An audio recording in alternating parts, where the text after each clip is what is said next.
No, it's your dog Art Man Boxing, and we're back with another boxing conversation. Today we're talking about the welterweight division, and we're also talking about the latest news in boxing. Man, before I got on this live session, I was listening to the man Robert Garcia talking about an interesting phone call he had with the one and only Ludabella.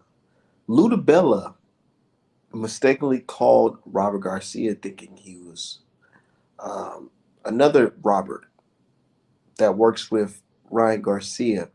And he spilled the beans, man, about the whole Devin Haney, Ryan Garcia, Cambosis fight. I want y'all to hear this shit real quick. But shout out to my dude, Rand Spitz. He said it's Art Man time. Straight up, nigga. Cambosos is with Lou DiBella. And Lou DiBella also promotes Ryan's next opponent, this kid from Africa. Right. Trained, I think trained and promoted by Lou DiBella. So maybe they did work something out with with Golden Boy where let's do this first and then we're gonna big fight. I'm pretty sure that's probably what the direction they're looking at. Because look, Lou DiBella is my friend, and I'm gonna put him on the spot. Lou DiBella is my friend, and I'm not gonna say what he told me, but he called me thinking I was Robert Diaz. And, Robert, how you been? Oh, I've been good. Oh, so why don't we do this? We can do that. He gave me a lot of fucking stories. He spilled the beans. I'm not gonna say exactly what he told me, but yeah, he told me something like that. So they are doing something together. At what point did you say, like, hey, I listened to everything, bro. Then a few days later, I didn't tell him I wasn't Robert Diaz. So you're like, all right, I gotta go. I didn't tell him. Then a few days later, he called me with somebody else on the line. I know if I think about it, I remember it was somebody else, somebody big, and they're like, "Hey, Robert, this and that." I'm like, this is happening again, Lou. What are you trying to? You're not Robert Diaz? No, I'm Robert Garcia. Oh shit, we're trying to call Robert Diaz. Well, you already called me a week ago, and you told me the whole. You told me everything. So shout out to Ludabella. I love Ludabella. He's my friend. Tell me, give me a call. Ludabella called Robert Garcia thinking he was Robert Diaz and told him about the plan about making the fight with whoever, Ryan Garcia and the African dude, and then George Kambosos versus whoever that's not Haney, and then them linking up in the summer and fighting for Ryan Garcia versus George Kambosos. Man, that motherfucker's a fraud. This boxing shit is so fucking cold. These niggas are so cutthroat in this sport, bro. Real shit, man. Boxing is so cutthroat, man. Yo. Oh. Afternoon, Art Man. Yeah, good afternoon, man. My bad. I was just sneezing. Hold on. All good?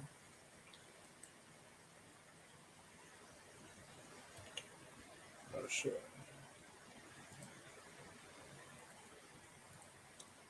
Nah, boxing is so cutthroat, my guy. Yeah, These guys sat here and told us all day that Devin Haney refused the contract and all this bullshit, man. Come to find out, they had a plan along the whole time. Yeah, I was surprised that Lou DiBella would be that dumb enough to actually say that to, Robert Garcia. So he thought Robert Garcia was Robert Diaz. What a dumbass, man. He was be that some shit. Forgot. Yeah, I used to like George Kambosos a lot, and then now that I see how he's been moving funny, I really put the blame on Lou DiBella now, because Lou DiBella is just a crook at this point, because he's not a promoter. If anything, he's just like a wannabe promoter, and he tries to pretend as if he knows everything out of boxing, and he doesn't have that much leverage in the sport.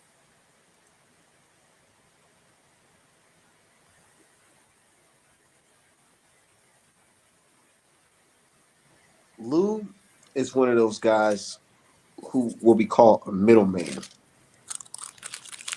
Yeah, he's trying to put himself in a position where he can win from both sides, and I see it, man.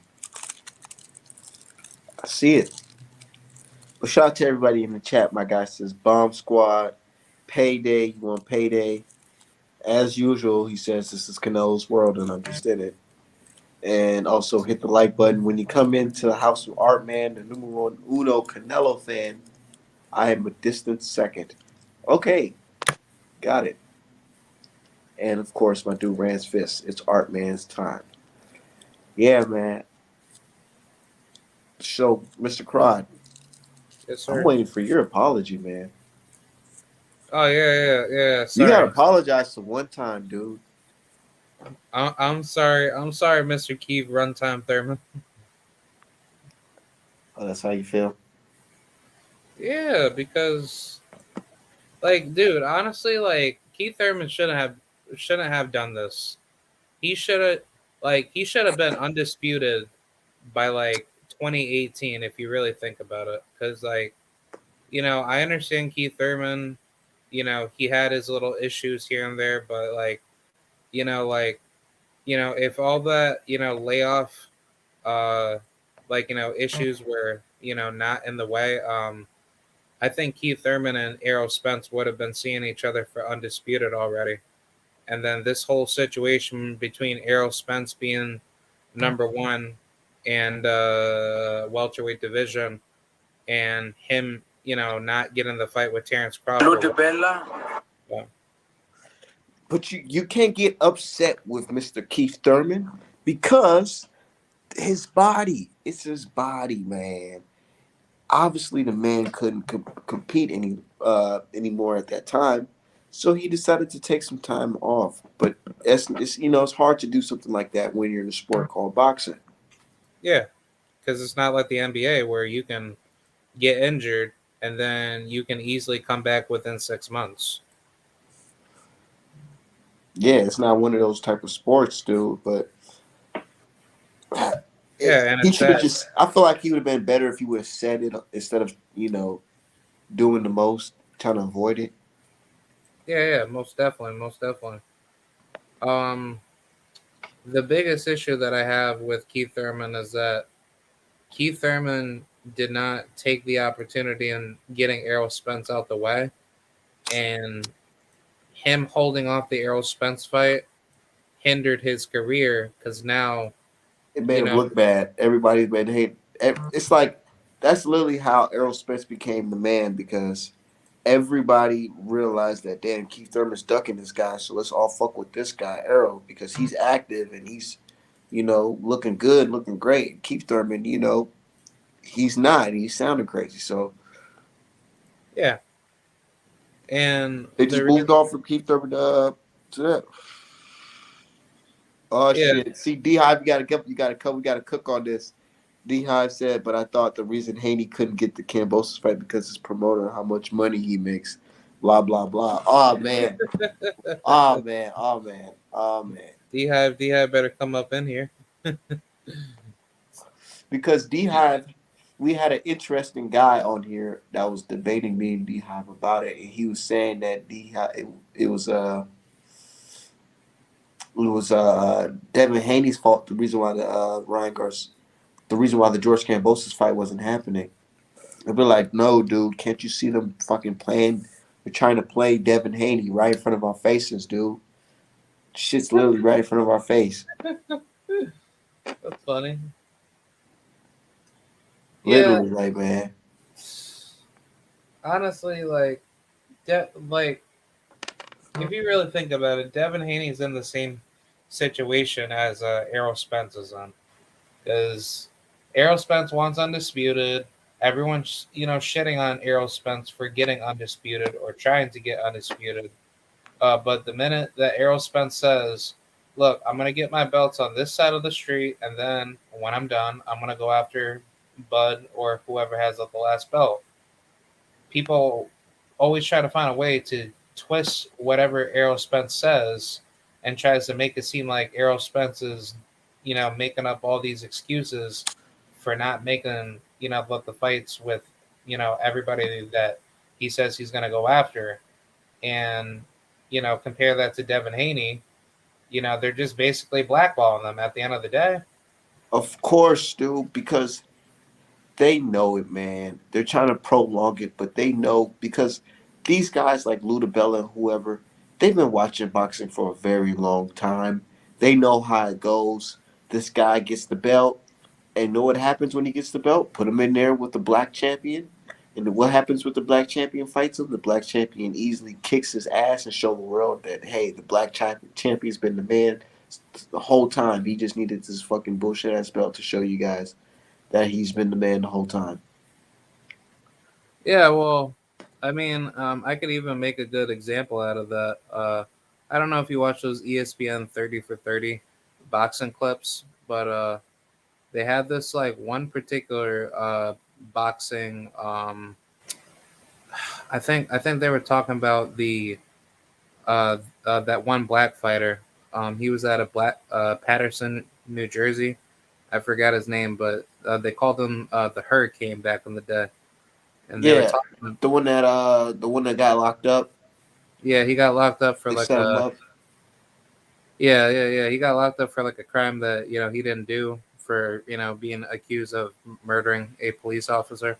Yeah, because he made a comment about basically what would happen if black folks if the roles were reversed, and they set him up because of that shit. A Yeah, media member said it was off the record, but it really was on the record. He showed the world that hey, this is a dangerous, tough Negro. He shouldn't get the title opportunities. He should be locked up. yeah, he got Fucked set up, up. man. Yeah, but basically, there was a portion of that documentary talking about that fighter, and they were saying that the black man always presents a danger to the white and non-black fighters. Hence why they call black men, you know, basically, black murderers row, dark Negroes. And the thing about it is that when a black person comes into the higher rankings in boxing, he's viewed as a dark horse in the division because they don't want to see the black man succeed. So what they do is that they play this little ring around the rosy type of round robin matchmaking to try to find a way to have the black person lose because they know that eventually if he loses, that can hinder his career, and therefore it offers more opportunities for the hopeless fighters to keep away from that particular black coincidentalist fighter. So that documentary itself pretty much showed how the ranking system back in the old days, especially from the early 1900s leading into now, that basically nothing has changed. You know, Nothing has changed, man. And these guys been practicing the same MBF list for a very long time. I just don't understand why fans act like this isn't true. Like, dude, you guys were just out here telling Eddie Hearn and all them to break the law to make AJ versus fucking Fury for undisputed. But now we're in an undisputed situation where Devin Haney and George Kambosos, and you guys are telling us, no, you guys don't want to see that shit. Y'all care about business instead of, you know, the legacy of the fighters. But even in that sense, you guys are throwing business out the window because one day you guys will say Eddie Hearn's one of the best fucking businessmen in the world when it comes to this boxing shit. Now all of a sudden, oh, Eddie Hearn can't get it done. Man, get the fuck out of here. Y'all know what time it is, dude. There's no reason why a guy with no belt should deserve a fucking title shot for unification over a guy that's gonna unify to become undisputed if they're to fight. There's no way, no fucking way. These are two undefeated champions in the division, the last two undefeated champions in the division, and you tell me you guys are not pushing for that fight? I guarantee if Lomachenko had that WC belt right now, you guys would be pushing for an undisputed match right the fuck now. yeah, and correct me if I'm wrong, but Devin said if he can't get this fight with Cambosos, he's going straight to 140, and I think that's like the best way to go because it looks like Cambosos he's gonna pussy out of this contractual negotiations, and the minute Devin leaves, he's gonna basically just say, "Oh well, hey guys, look, I'm fighting for undisputed, so therefore." guess what? Like, the minute Devin leaves, the person that's gonna sweep right in to get that WBC title to try to fight for undisputed will probably be Lomachenko. And I'm gonna call it right here. Lomachenko and George Kambosos will fight for undisputed by way of Bob Arum trying to find some political manner to give Lomachenko that shot the minute Devin Haney, vacates his title. If Lomachenko and Kambosos fought right now, they'll say it's undisputed because Lomachenko is the franchise champion. Yeah, and Lomachenko still has his franchise status. Also, by the WBC's rules, the WBC franchise belt is supposed to be non-transferable. So, by those rules, Lomachenko should have still been the franchise champion, and Teofimo and George Kambosos shouldn't have been franchised because, if it's supposed to be franchised, it should be only held to certain fighters within those certain, particular divisions, not just whoever gets it. Exactly. My dude 7 Cent says, I think up and coming black athletes are better fighting in the UFC with the way boxing is. So what do you want us to do? Flee to the UFC? Hell no. Fuck that. And do what? And not get paid? And Yeah, worth getting fucking your elbow fucking gashed into your eye? yeah, because even if you go to Bellator, it's like, yeah, it would be nice to visualize a particular what if saga, like, like what if all these good Black American level fighters went straight to MMA, and then they actually dominated, their sport. But why can't we find ways to reform the sport of boxing? Because it's like, boxing has been around way longer than MMA, and I'd say honestly, boxing carries more pride in that regard because it's like, that's like the sport that everyone knows. That's a true gladiator sport, and I'd say for those type of fighters that are, lifetime fighters that eat shit and live boxing. Those people wouldn't want to give up their talents to just go straight into MMA or even start their careers in that path. But I think MMA is a great sport. It's just at the end of the day, like I think boxing has shown to have better storylines. When it comes to pride and culture and everything that that the sport offers. But I agree. I agree. My dude said, I'm predicting right now Spence versus Crawford happens before Keith gets the opportunity. Man, it has to happen, dude. The next couple months in boxing It's will gonna be really be shitty. it'll be really telling. The next couple months in boxing is gonna be really telling, dude, because right now we're at a point where fighters gotta make that move. We gotta get there's no more waiting. Your next fight gotta be your best fight or one of your best fights. I agree. But at Literally this, like Canelo Alvarez, Charlo, it has to happen.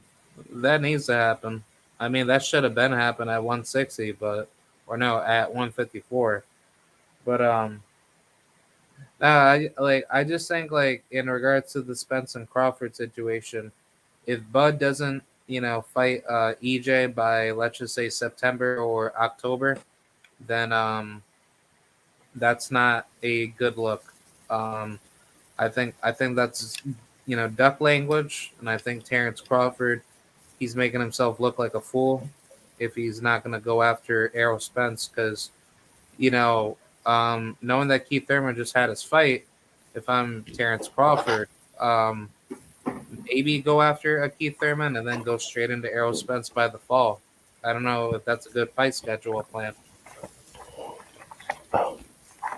And what's up, the What's cracking, y'all? What's I don't good? want to. You got done you eating a pork rib? Oh no, I was fucking drinking water. but damn water? but but nah. I don't want to go too far back because y'all pretty much killed it. But the thing what I hate most about the Devin Haney situation is that look, I understand the relationship with Matchroom can be a problem when it comes to making certain matches. Cambosis is not one of those matches. Cambosis is a nobody with no major network backing that just received his largest payday on the zone, which is right where he needs to be. His only backing is Lou DiBella, a recovering fucking snake trying to get back into the good graces of any major network he can. Now, the thing that I hate most about this is that people are acting like we just didn't go through this same shit. Lomachenko will use the same pricing himself out bullshit, talking about a unification when he put himself in a position to not be fighting for undisputed.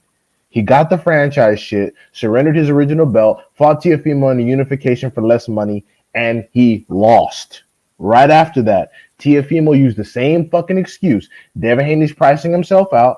I'm the A side. I'm ducking him to do a mega fight in fucking Australia. And he intentionally waited long enough for the deadline to pass so Cambosis can officially be mandated and he had no choice and it wouldn't look like a duck. And then what happened? He fucking lost his next fight for less money.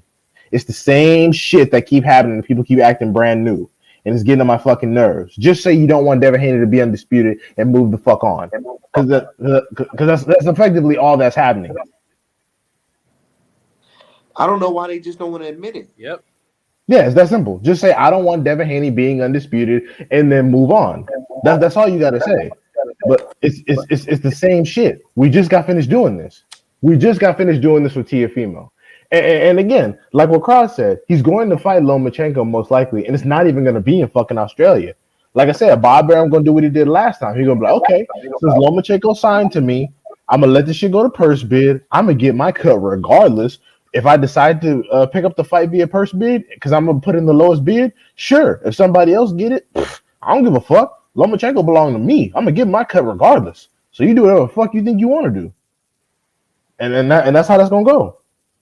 And again, like I said, if it was anybody else other than Cambosis, like if it was a PBC deal or maybe even Lomachenko, okay, we can give some credence to the fucking promoter thing. But like I always say, people only struggle making deals with Matchroom when a black champion is involved.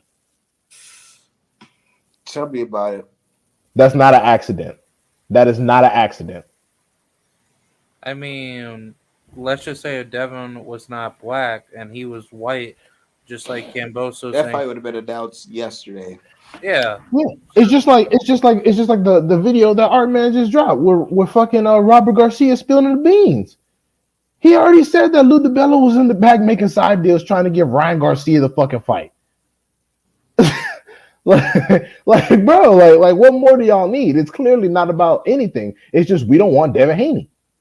It's not about the money. It's not about the promoter. It's not about the location. Because, like I said, that's why I asked, like, which fucking Australian promoters you got out here with a counter offer? Because my thing is, if Lou DiBella made an offer that was trash, okay, cool.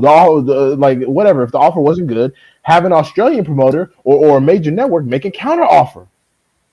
Oh, the counter offer never happened? Right, because Cambosis is a fucking nobody. He ain't shit.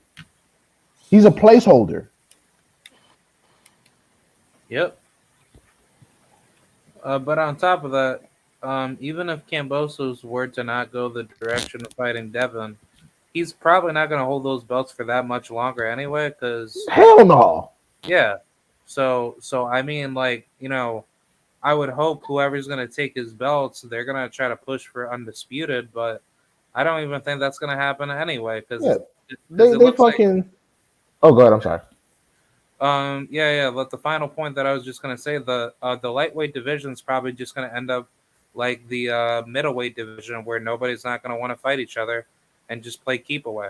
Yeah, man, these niggas ain't scrapping, and yeah, like shit. I forgot what I was gonna say, but yeah, no, like I said, with Matchroom, I understand with anybody else. If it was like a tank situation, Lomachenko, okay, maybe you could use the Matchroom excuse. But this motherfucker is Cambosis, and he just finished fighting on the zone. It'd be totally different if Cambosis just fought on Top Rank or some shit. Then, okay, maybe I'd get it. But you just finished fighting on the zone. Do the same paperwork you just did for more money. It's a fucking no-brainer. But he's trying to find a way to negotiate because, see, Cambosis, he doesn't want what we're saying to be the reality. He doesn't want to come off the straps too early. He wants to make it look like he was some damn body. So he's trying to figure out how he can get at least one fight in to defend, and then have maybe 2 paydays before he finally comes off the straps. But the truth of the matter is it's not gonna matter. That's why he realized Lomachenko is actually a hard ass fight, especially if it don't happen in Australia, which it won't. Which is why all of a sudden he's trying to fight some fucking random nobody and then set up a potential Ryan Garcia fight as if he's about to bring in a gang of bread. Like, man, nigga, this nigga fighting fucking Togo sandwiches. Like, bro, don't nobody give a fuck about none of that. Don't nobody give a fuck. Like, the only thing we worried about when it comes to Cambosos is who you gonna lose to. That's literally it. Who the fuck are you gonna lose to? So, and the shit is infuriating. Like I already knew the It's tank like fight. literally like who's selling like he literally selling his fucking his O and his belts. Who you That's all selling it it? is.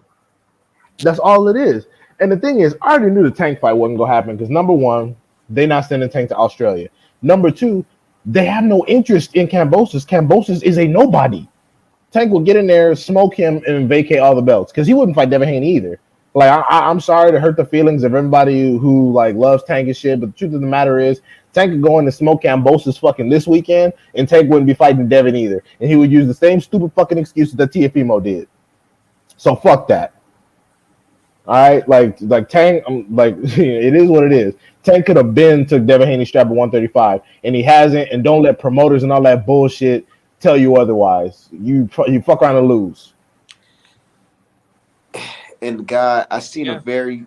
I seen another gaslight post today on Twitter. I ain't gonna say the name, but it says people needs to understand that. No, matter of fact, let me read this shit word for word. I'm not gonna say the name, but you're just gonna know who it is. Hold on, give me 1 second.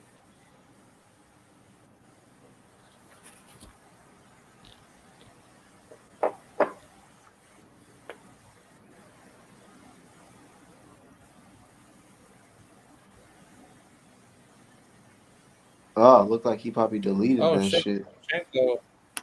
Yeah, probably because it was fucking I stupid. was, Oh no, here it is. It says, "I'll never understand how people think Lomachenko ducked an unproven prospect in Devin Haney to unify with a champion in Teofimo Lopez." Oh, I know exactly who that is. Yeah, I know exactly who that is. And Talk and you about know, gaslighted. and that's fine. But you know, they act like franchise championships are just like these magical things that randomly get bestowed upon people. I'm like a unification. Both of those motherfuckers made less money than Devin Haney did versus Gamboa. Stupidity, pure unadulterated stupidity. And also, fast forward, where are their careers now? They're begging for big fights like bitches.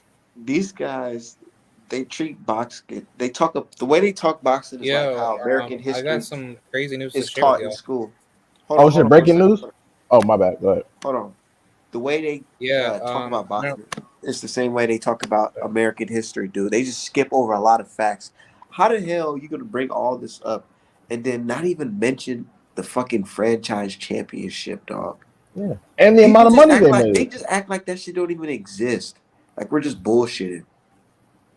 Yeah, and the amount of money they made. They both made less than Devin Haney when he was fighting fucking Gamboa. Teofimo was fucking crying, talking about I only made 600,000 fighting Lomachenko. Exactly, bro. So all that 3 belt unification was such a big fight. No, it fucking wasn't, bro. No, it wasn't. It was not a big fight. Nobody gave a So fuck. when you sign a contract to fight, do they give you the money up front, or do you get the money after the fight?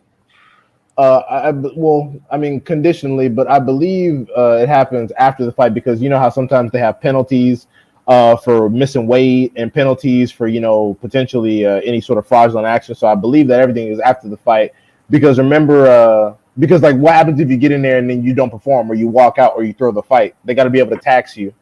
They got to be able to like if it looks like you throw the fight or you don't even fight, then they can't give you your entire purse. You know what I'm saying? Like remember that dude that walked out of F.A. Ajagba's fight? Remember? I was supposed to go to that fight. That was here in Minnesota. Yeah. What's up, PGH? But anyways, I'm sorry, crowd. Breaking news. Go ahead. Crowd, you say you have breaking news? yeah. Can you guys hear me? Yeah. Go ahead. My bad. Yeah. The first set of news I was going to share is that I don't know if y'all heard. I don't know if it's true, but I believe Miguel Berchelt is now moving up to lightweight. To do what? I That's breaking have news no for who? clue. To get beat the Man, I fuck have up? Because I'm still arguing with fucking I'm still arguing with Burchelt and fucking he's Valdez supposed fan right now over that fucking shit, dude. Do Burchell. they even give a fuck about Burchelt? Nobody gives a fuck about Burchelt because they allowed this man damn near die But against Valdez. Herring wanted to fight Burchell, and Burchell turned it down. You rather go up and wait? really Shit. I mean, because that's. I'm curious who's gonna fight. I mean, there's some decent smoke at 135. I mean, hopefully his power carries and he won't be so fucking weight drained. He can get up there and do some damage. But I yeah, mean, he because I'm ain't. looking. Oh, he said, yeah, my dude. Everyone has an opinion. Shout out to bro. He said they get that money after. Remember, Floyd had that pack check handed after the fight. Yeah, Yeah, man. Dude, Al Haymon yeah. came through with that $100 million check. Boy, this dude, Yeah, he had the power to fucking change the whole black community in his million. hand with that check right there. Cause like I said, they Anyway, gotta. yeah. Like I said, they got to tax you in case you like. It looks like you throw the fight, or if you just walk out. Because plenty of motherfuckers like Ryan Garcia. Imagine he get a $5 million check before a fucking fight, and then don't even fight. Oh, my hand's broken again. Some shit like that. Nah, I would think that they give you like a portion up front, like 25%, just in case Now you got to pay for advance. Like, I don't know. that's on you. Like look into your female situation. Talking about I can't afford my trainer and shit. That's what Yeah, I'm saying. Like, you can't afford your trainer and shit. Like, that's wild. Like, you I better. guarantee if he would have fought Devin Haney, he wouldn't be talking like that now. My point. That's why when people talk about he didn't duck an unproven prospect to fight a unification. I'm like, bro, stop it. If he just would have beat Devin Haney and moved on without the franchise bullshit, we'd be looking at undisputed. But instead, he decided to come into that unification with a fake belt, and then now we're in this dumb shit. And it's funny because the same people that are like, "Oh my god, it was a much bigger fight." No, it fucking wasn't. It wasn't. yeah, Let me check. Oh, go ahead, go ahead. yeah. I was also gonna say about Berchelt. He's actually ranked by the WBC. He's ranked number 5. Nigga, what? A lightweight? Yeah, Oh my god, this nigga is ranked number 4. he's ranked number 5. How Above. the fuck did that Yeah, happen? How, and yeah, he's ranked above JoJo Diaz? yes. Bruh. Okay, well shit. Isaac Cruz versus Burchell then, since they can't get no opponents. Isaac Cruz is facing Gamboa on the Errol Spence Ugas card. Damn, Gamboa be earning his money. God damn. Bro, Gamboa's in the same boat as Thomas Delorme, sadly. Nigga, Gamboa be fighting every goddamn body. I swear, good shit. Shit ain't Bro, he's Gamboa. gonna fight. You can say whatever you want about Gamboa, but he ain't scared of no motherfucking body. Dude, Gamboa's fighting the best, man. Jesus. Yeah, Gamboa resume, if you count for losses, Gamboa got one of the best resumes in fucking boxing, bro. That nigga will fight anybody. Yeah, but on top of that, Ryan facing Emmanuel Tago. Emmanuel Tago is ranked number 10, and Javier Fortuna and Nakatani and Rivera. Javier at number 11, and then Nakatani at number 12, and then Rivera at number 13. But I think these rankings are subject to change though, because they show on box.live.com that there's like that little yellow box that updates their ranking placement. Uh-huh. So Yeah. if anything, the WBC rankings are like extremely corrupt. So. But Alex Alberto G, I definitely agree. Jesus Ramos beat the shit out that man. And it was funny because he did all that right as I was talking about dude Chin, and then he knocks his ass out. It's crazy. Vladimir Hernandez just got whooped. That was funny. Yeah, he got wasted. That shit was crazy as hell. I was like, damn. But I was hoping that Ramos got tested a little bit because Vladimir had good pressure on him, but he just didn't execute his shots more. I mean, you could only Vladimir is only capable of so much. That's why he's a gatekeeper. I mean, the guy's 13-4. He only fights one style and doesn't make any adjustments. But he will give you a hard test. Like I said, I personally don't think that he deserved the J-Rock win. I don't think that he won 5 rounds over J-Rock. I'm not sure what that was. but that's just me. I think if anything it was a draw, Yeah, draw. but yeah, no, Jesus Ramos cracked his ass and fucking destroyed him. So that was good to see. And Jesus Ramos is a shit. He's a big deal. 154. Like I said, you need to get that Joey Spencer. Maybe try to get that Xander Zayas if that's even fucking possible. Even though I know top rank probably won't make I that want to shit. see him. I want to see him face that Puerto Rican fighter, Patrick Cora. Hmm. I'm pretty sure y'all don't know who he is, but he's a pretty good fighter. What's his record right now? I Like, mean, has he had many fights? I'm actually searching that right now for you. Because if he's like only 6 fights in, they're not gonna do him dirty and stack him with fucking Jesus Ramos. Like, why would you do that? Like that's what. Cambosa's getting paid. I mean, Camboa getting paid. Yeah, Gamble. Cambosa's on some fucking snake shit. Yeah, he wanna take an itty bitty check for his first defense, and then he wanna try to get Ryan Garcia or wait around until they fucking mandate Lomachenko, and he gonna fight in the States and lose at a discount, just like Tiafimo. I swear, man, people got such short memories when it comes to this shit. They claim they've been watching boxing all their life, and then they can't remember fucking 6 months back. Yeah, Patrick Cora, he is 10-0 with 7 knockouts. Oh yeah, come on, bro. That's kind of early. It's a little early for fucking Jesus Ramos. I mean, come on, bro. I mean, If I was managing him, I wouldn't do that to him personally. But I mean, because Jesus Ramos is what was he 13-0, 14-0? yeah, he's like at least 14-0. Yeah.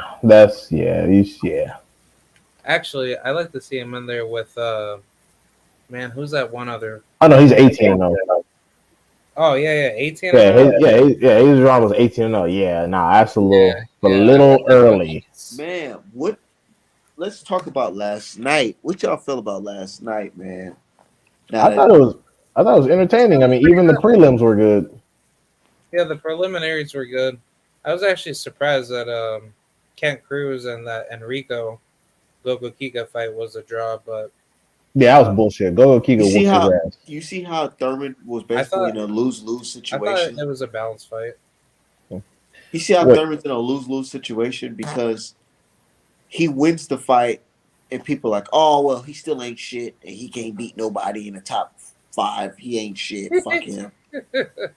He should have won anyways, bitch ass nigga. Like, goddamn. Now, if he would have got hurt looking like in the Josecito Lopez fight, they'd be like, see, I told you guys he ain't shit. So it's like, regardless, he's damn if he do, damn if he don't, man. It's fucked up. I think it is. Like I said, I always thought that Tank would beat Keith Thurman even before this fight. So I'm not even basing anything off of this fight, and I still believe that. But no, I thought he looked good. He looked sharp, especially implementing more uppercuts that he normally doesn't do. Like people forget, like Keith has actually added some different stuff to his game, like the lead left uppercut. He didn't throw that often. The leaping left hook. He didn't throw that very often, in his former days. So I thought mixing up his punches well, he looked great. Just he gotta get the gym and the strength and conditioning back going to get the power back where it needs to be. But Barrios is also coming up in weight. So man, I feel like the power was there. I'm gonna keep it 100 with you, man. I honestly feel like the power was there. It's just the change in gloves made the big difference. Yeah, there's a reason why. If he had them 8-ounce gloves like he wanted, bro, he would have knocked out fucking dude. Let's be real. Yeah, he would have. Tell me if I'm tripping. No, he would have been asleep. There's a reason. There's a reason why they asked for those gloves. But the top 5 of welterweight is super stacked. So you can't it's not. I don't think it's shitting on Keith to say that he may not be able to beat the top 5 dudes because it's fucking welterweight, bro. But some of the top 10s he could probably knock off. Like Abel Ramos looked like shit. That was terrible. He could whoop his ass. Yeah. Fucking. Let me go to welterweight ranking. Okay, welterweight rankings. Like Danny Garcia, he beat him again. Josecito Lopez, he beat his ass again. If Mikey Garcia want to come to welterweight, he'll probably beat his ass. Castillo Clayton, he'll probably whoop. Sandor Martin, he'll probably whoop. But yeah, like the top dudes, Jamal James. Yeah, he'll probably get over on Jamal James pretty bad. Just keeping it real on that one. But hey, Keith Thurman versus Virgil Ortiz Jr. That might be a winnable fight. The only thing is though is that Virgil Ortiz goes to the body really well, so that's the only liability. If Keith can But fucking do Virgil Ortiz got the type of defense that can stop him from getting hit with that crazy ass fucking uppercut he hit Barrios with last night? no. Virgil Ortiz will get pieced up. If Maurice Hooker, his first fight at 147 was piecing you up, Keith Thurman will get over on your ass. That fight went exactly how I planned it last night. Yeah, I think it would be worse Besides the knockdown, for Virgil. the knockout. You know why?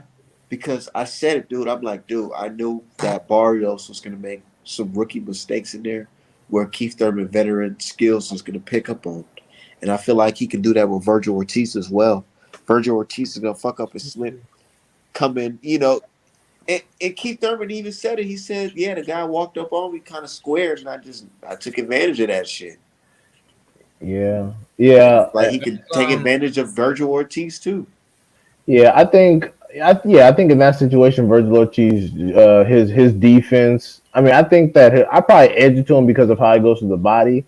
But yeah, no, Keith Thurman can definitely do some damage in there if he's not careful, and especially if he gets Virgil on the ropes, because Virgil does, what a bunch of other people do when they get on the ropes. They just shell up a lot, like Benavidez. They just shell up and leave themselves exposed, and he doesn't move his head a lot. Like I've always said that he doesn't move his head any significant amount, which is why I think that Virgil Ortiz versus Stanionis, I think that fight wouldn't go the way a lot of people think it's gonna go. And people say, "Oh, you crazy." I was like, I saw the work Maurice Hooker was putting in, so I was like, and honestly, with this fight, exactly. People acting like he was blowing Maurice Hooker out. I was like, nah, that was a pretty game fight. Yeah, I knew I called Maurice Hooker getting stopped around the 6th or 7th on Instagram, but I just, based on what I saw, I was like, okay, so the kid doesn't know how to move his head offline, doesn't slip a whole lot of jabs, and like I said, a person like Stanionis, who's a tank and who fights the same exact style as Virgil Ortiz Jr. Yeah, I like people like, oh, Virgil Ortiz Jr. smoke him, he's a nobody. I'm like, okay, like you say that. They be thinking some of these fans have that syndrome where they think popularity equals a victory. Yeah. Yeah, that shit has always been nuts to me. Like, but it was funny because when Stanionis was fighting fucking Ugas, everyone was like, "Oh, Stanionis might fuck around and beat Ugas and Spence." But when I say that fucking Stanionis could beat Virgil Ortiz Jr., I'm an idiot. What the fuck? like make it make some sense. Ugas was like all the. Stanionis was like all the rage when he was getting ready to fight Ugas. But now I say, oh, him and Virgil Ortiz Jr. is gonna fight. Virgil Ortiz Jr. will smoke him. I'm like, oh, okay, shit. Make the fight then. Oh, he ain't no low class gatekeeper. Even though I thought Barrios was gonna do better than he did, but yeah, I was definitely impressed. I agree. Keith Thurman did sort of ruin his own career by staying on the bench so damn long. I was also gonna say for Jesus Ramos, maybe for future fights down the road, maybe he should fight guys like Brandon Adams, Patrick Teixeira, maybe Michael Soro, and then possibly Jared Hurd. Oh shit, Jared fucking Hurd. Like Jared Hurd. I think Jared Hurd is coming back to boxing.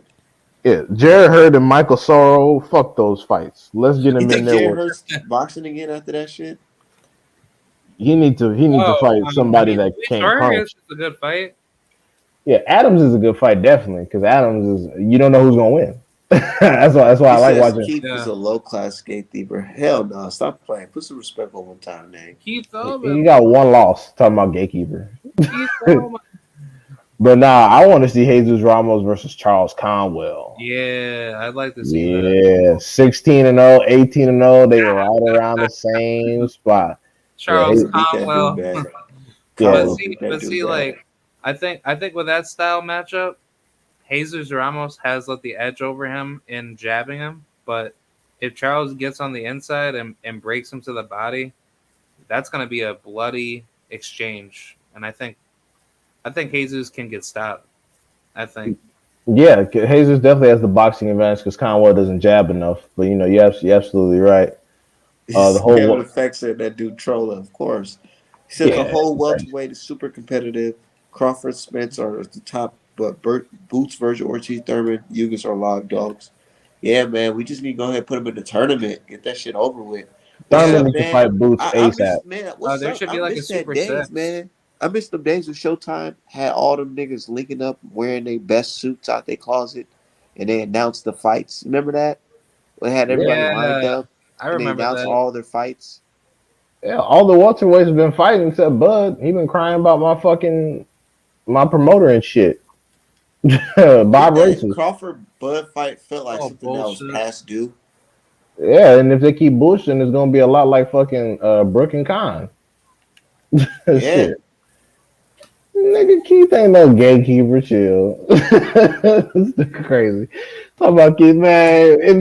Put some new booty in there with Keith and see what happens. he said Give, with give, some generic Um, Josecito Lopez. I want to see Josecito Lopez versus Barrios next. Actually, that nigga said generic that's Josecito. a good style No, matchup. but no, like I said, you think Keith the gatekeeper? Put some new booty in there with Keith. See what happens. put Give Conor Keith. Ben in there with Keith. Right. Give Connor like I Ben, said. yeah, Give. Connor Ben versus Keith Thurman is a good fight. That's a 50-50, and that's sad. 50-50? Yeah, that's a 50-50, and I that's got sad. Keith Thurman Keith Thurman beating the shit out of Connor Ben. Yeah, I got Keith Thurman by decision, but if Conor Ben let one off and Keith on the Connor end of it, Connor Ben gets knocked the fuck out. no, I don't think Keith will stop Conor Ben. But but I think that if Keith catches a bad punch, that could be it. Yeah. I mean, I like Connor Ben, but it's just like, he isn't like his father. Oh, not at Um all. to which, that's a good thing. But uh What the hell? Shit, if he was anything like his dad, he'd be fucking mauling these niggas. What you talking about? no, no, no, You better do your research. Chris Eubanks Senior was beast. no. The reason why that I'm happy Connor's not like his father because, You talking he's about not. Conor, not Eubanks Senior? Wait. Right, Oh, right. he's oh Yeah, right. No. Nigel Ben. My bad. yeah. I'm like, hold Yeah. on, Dion, you Oh, confusing me. yeah. Sorry, all Yeah. these fucking kids of boxers fought this way. I'm thinking of the Eubank situation. No, if Conor Ben was anything like Nigel Ben, he would be mauling these niggas. Like he would be begging for fucking Virgil Ortiz Jr. little ass. He would be begging for Stanionis. He'd be begging for boots. He'd How be come mauling these Nigel dudes. Ben didn't fight James Tony? Nigel Ben versus James Toney? Were they in the same weight class at the same time? I I don't don't think know. so. Cause Nigel fought at middle and super middle, so yeah, he should have come across James Tony at some point. I mean, I wouldn't mind that fight, but I mean, I just personally don't like Nigel Ben because he's a dirty motherfucker. I mean, Oh yeah, because that shit with what's his name? Gerald McClellan, yeah. Yeah, somebody trying Yeah. to. Yeah, some dude, some UK dude. Because I said something about FBA in the whole Nigel Ben versus Eubank Senior shit. And then he was like, "Oh well, how's Jared McKellen doing? How's he doing? Ha ha ha." I mean, he's still alive. He's fine. Yeah. Like, I don't understand what the point is. It's like they try to do that shit with Stevenson. Like, oh, Gvozdyk put him in a coma. I'm like, yeah, for 3 days. He's now fine. I'm still fine. Yeah, like, oh, did you want him to get killed or some shit? I mean, Yeah, that's what they want. But they said, shit. "Oh, wow, they're making that comment, bro." They're man, I don't know. I don't some about the UK is just real funny style. Yeah. Like That's why. I heard that they're trying to give like Liam Williams, some type of like fine for saying he wants to kill Eubanks Jr. And you notice how, like, black folks over here really don't give a fuck because we're now soft? Like, we don't give a fuck what Yeah, Liam I'm like, was. you soft motherfuckers who want to talk Yeah. about all this shit, but y'all Yeah, are we're not stabbing soft. politicians and shit. Yeah, we don't give a fuck what Liam Williams said. We knew he wasn't killing no damn body. Yeah, Like, he Defend his doesn't. speech, Well, and they he saw he couldn't do it in that fucking ring. Yeah, he doesn't have the skill or the power to kill anybody, so we weren't concerned about what the fuck he was talking about. Only reason y'all worried about Wilder saying it is because you know Wilder could actually break somebody's goddamn neck. Exactly. Yeah, Leah I can't Williams. believe people say such a thing. Yeah, what they're really saying was shit. He might fuck around and do that shit, bro. Like we gotta be careful. Are those really his intentions? I think we need to contact law enforcement. Yeah, I mean, UK people are fucking weird, and I never had any respect for them. So Well, I UK got people respect seem for to be some UK cool people, but outside just of not those boxing. weird British tea fans. Because I like when it comes to the UK, I really like their '90s electronic and alternative music. They have good music. Like they dominated electronic music. They dominated alternative music in the '90s, like with Moby and all those albums. But when it comes to boxing and certain types of political issues, they're super weird. Like they'll be more involved with American politics than what the fuck they got going on over there. So what you worried about? What we got going on What's over here going on over for? here? Yeah, exactly. You yeah, better. because Yeah. British people have nothing special going Like on. I don't give a fuck about Boris Johnson. Like I don't care what he's over there doing. and Nah, it, but oh, go ahead.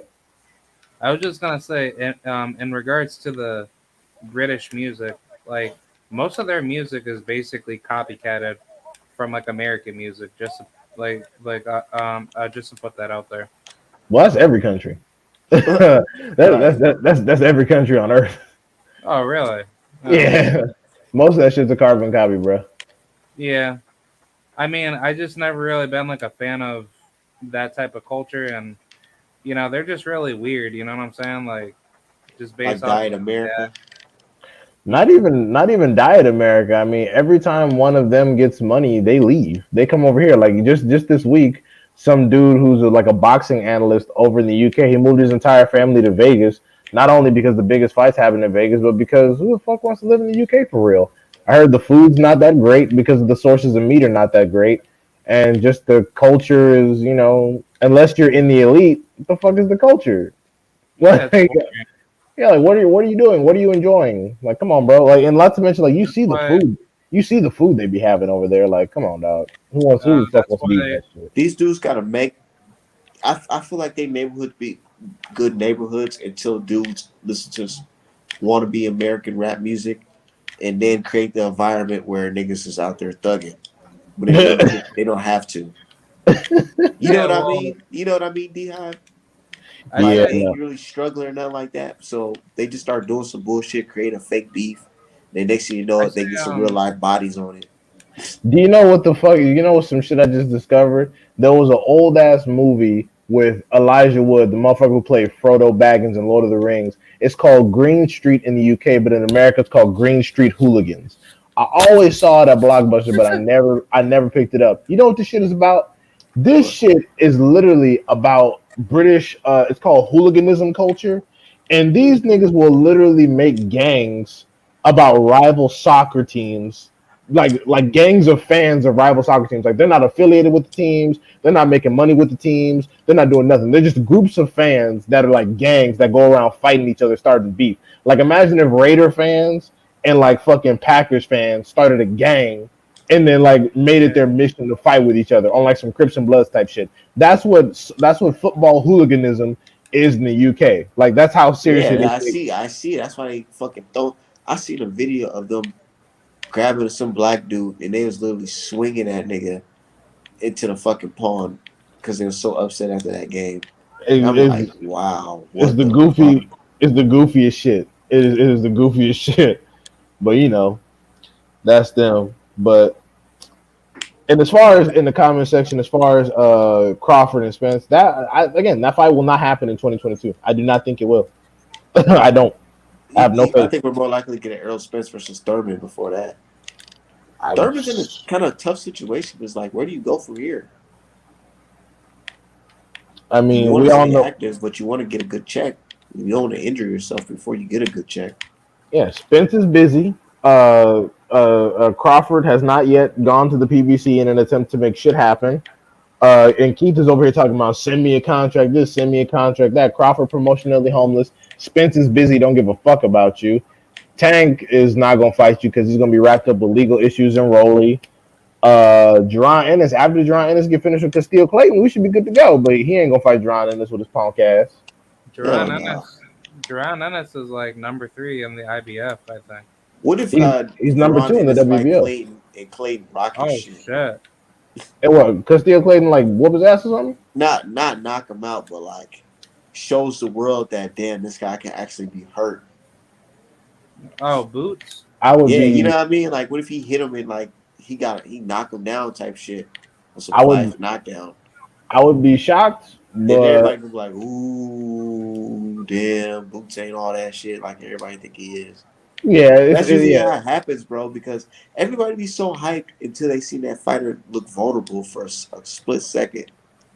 And that shit is so fucking annoying because things happen. It is boxing, and also Castillo Clayton is still undefeated. His only loss is a draw with fucking Sergey Lipinets. Now I'm not gonna say he's good, and I think Boots is gonna destroy him. Don't get me wrong, but people were saying a lot of people were saying that Jerron Ennis needs to be fighting Castillo Clayton to get into title position.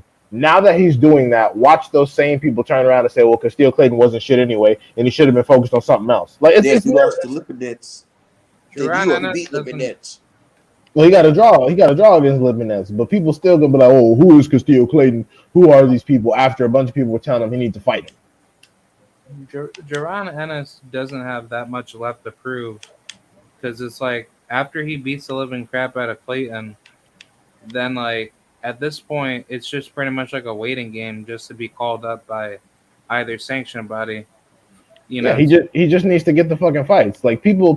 I love how people have no problem with fucking Josecito Lopez with his fucking 8-9 losses, still getting all these fights, but then not Jerron Ennis. Like this shit doesn't make any sense, bro. Josecito Lopez is Gabriel Rosado at 147. 147.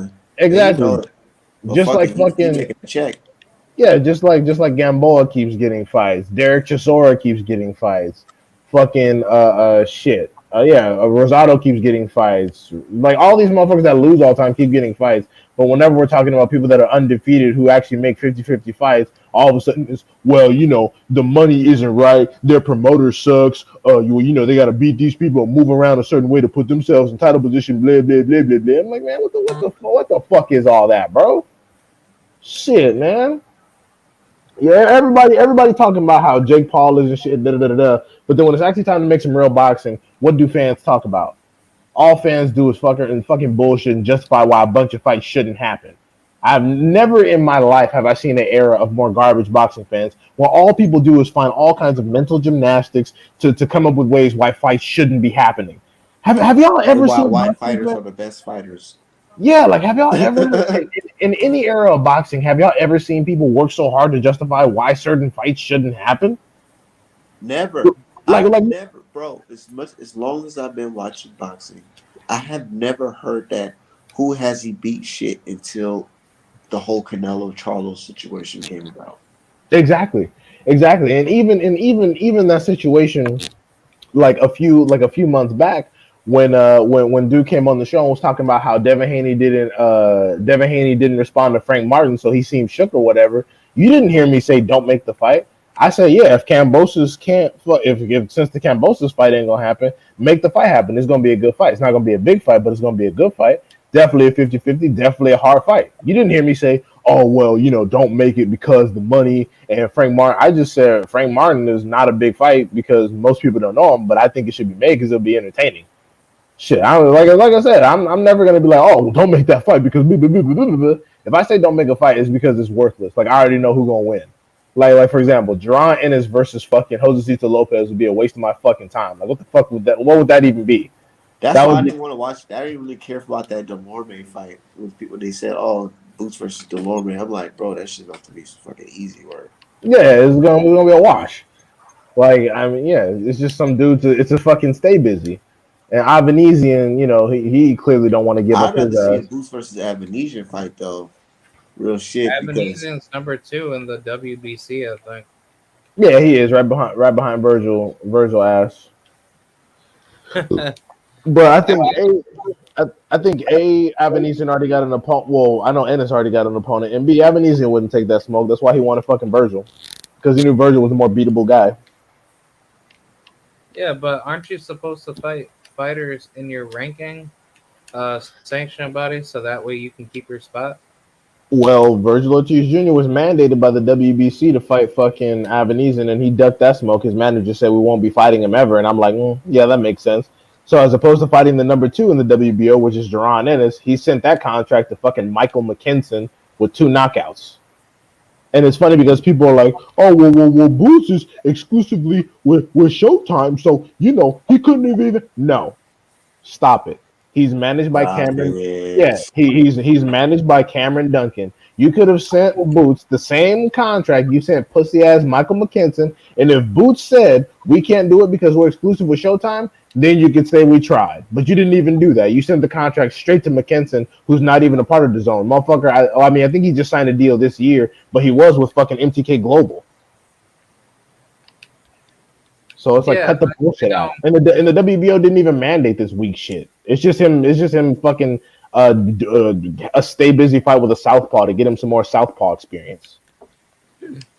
yeah, but like, what happens if Michael McKinson actually beats Virgil? Oh, I'm gonna talk shit. I'm talking a lot of shit. I'm talking Yeah, a lot of shit. I'm That would be raw. funny as shit.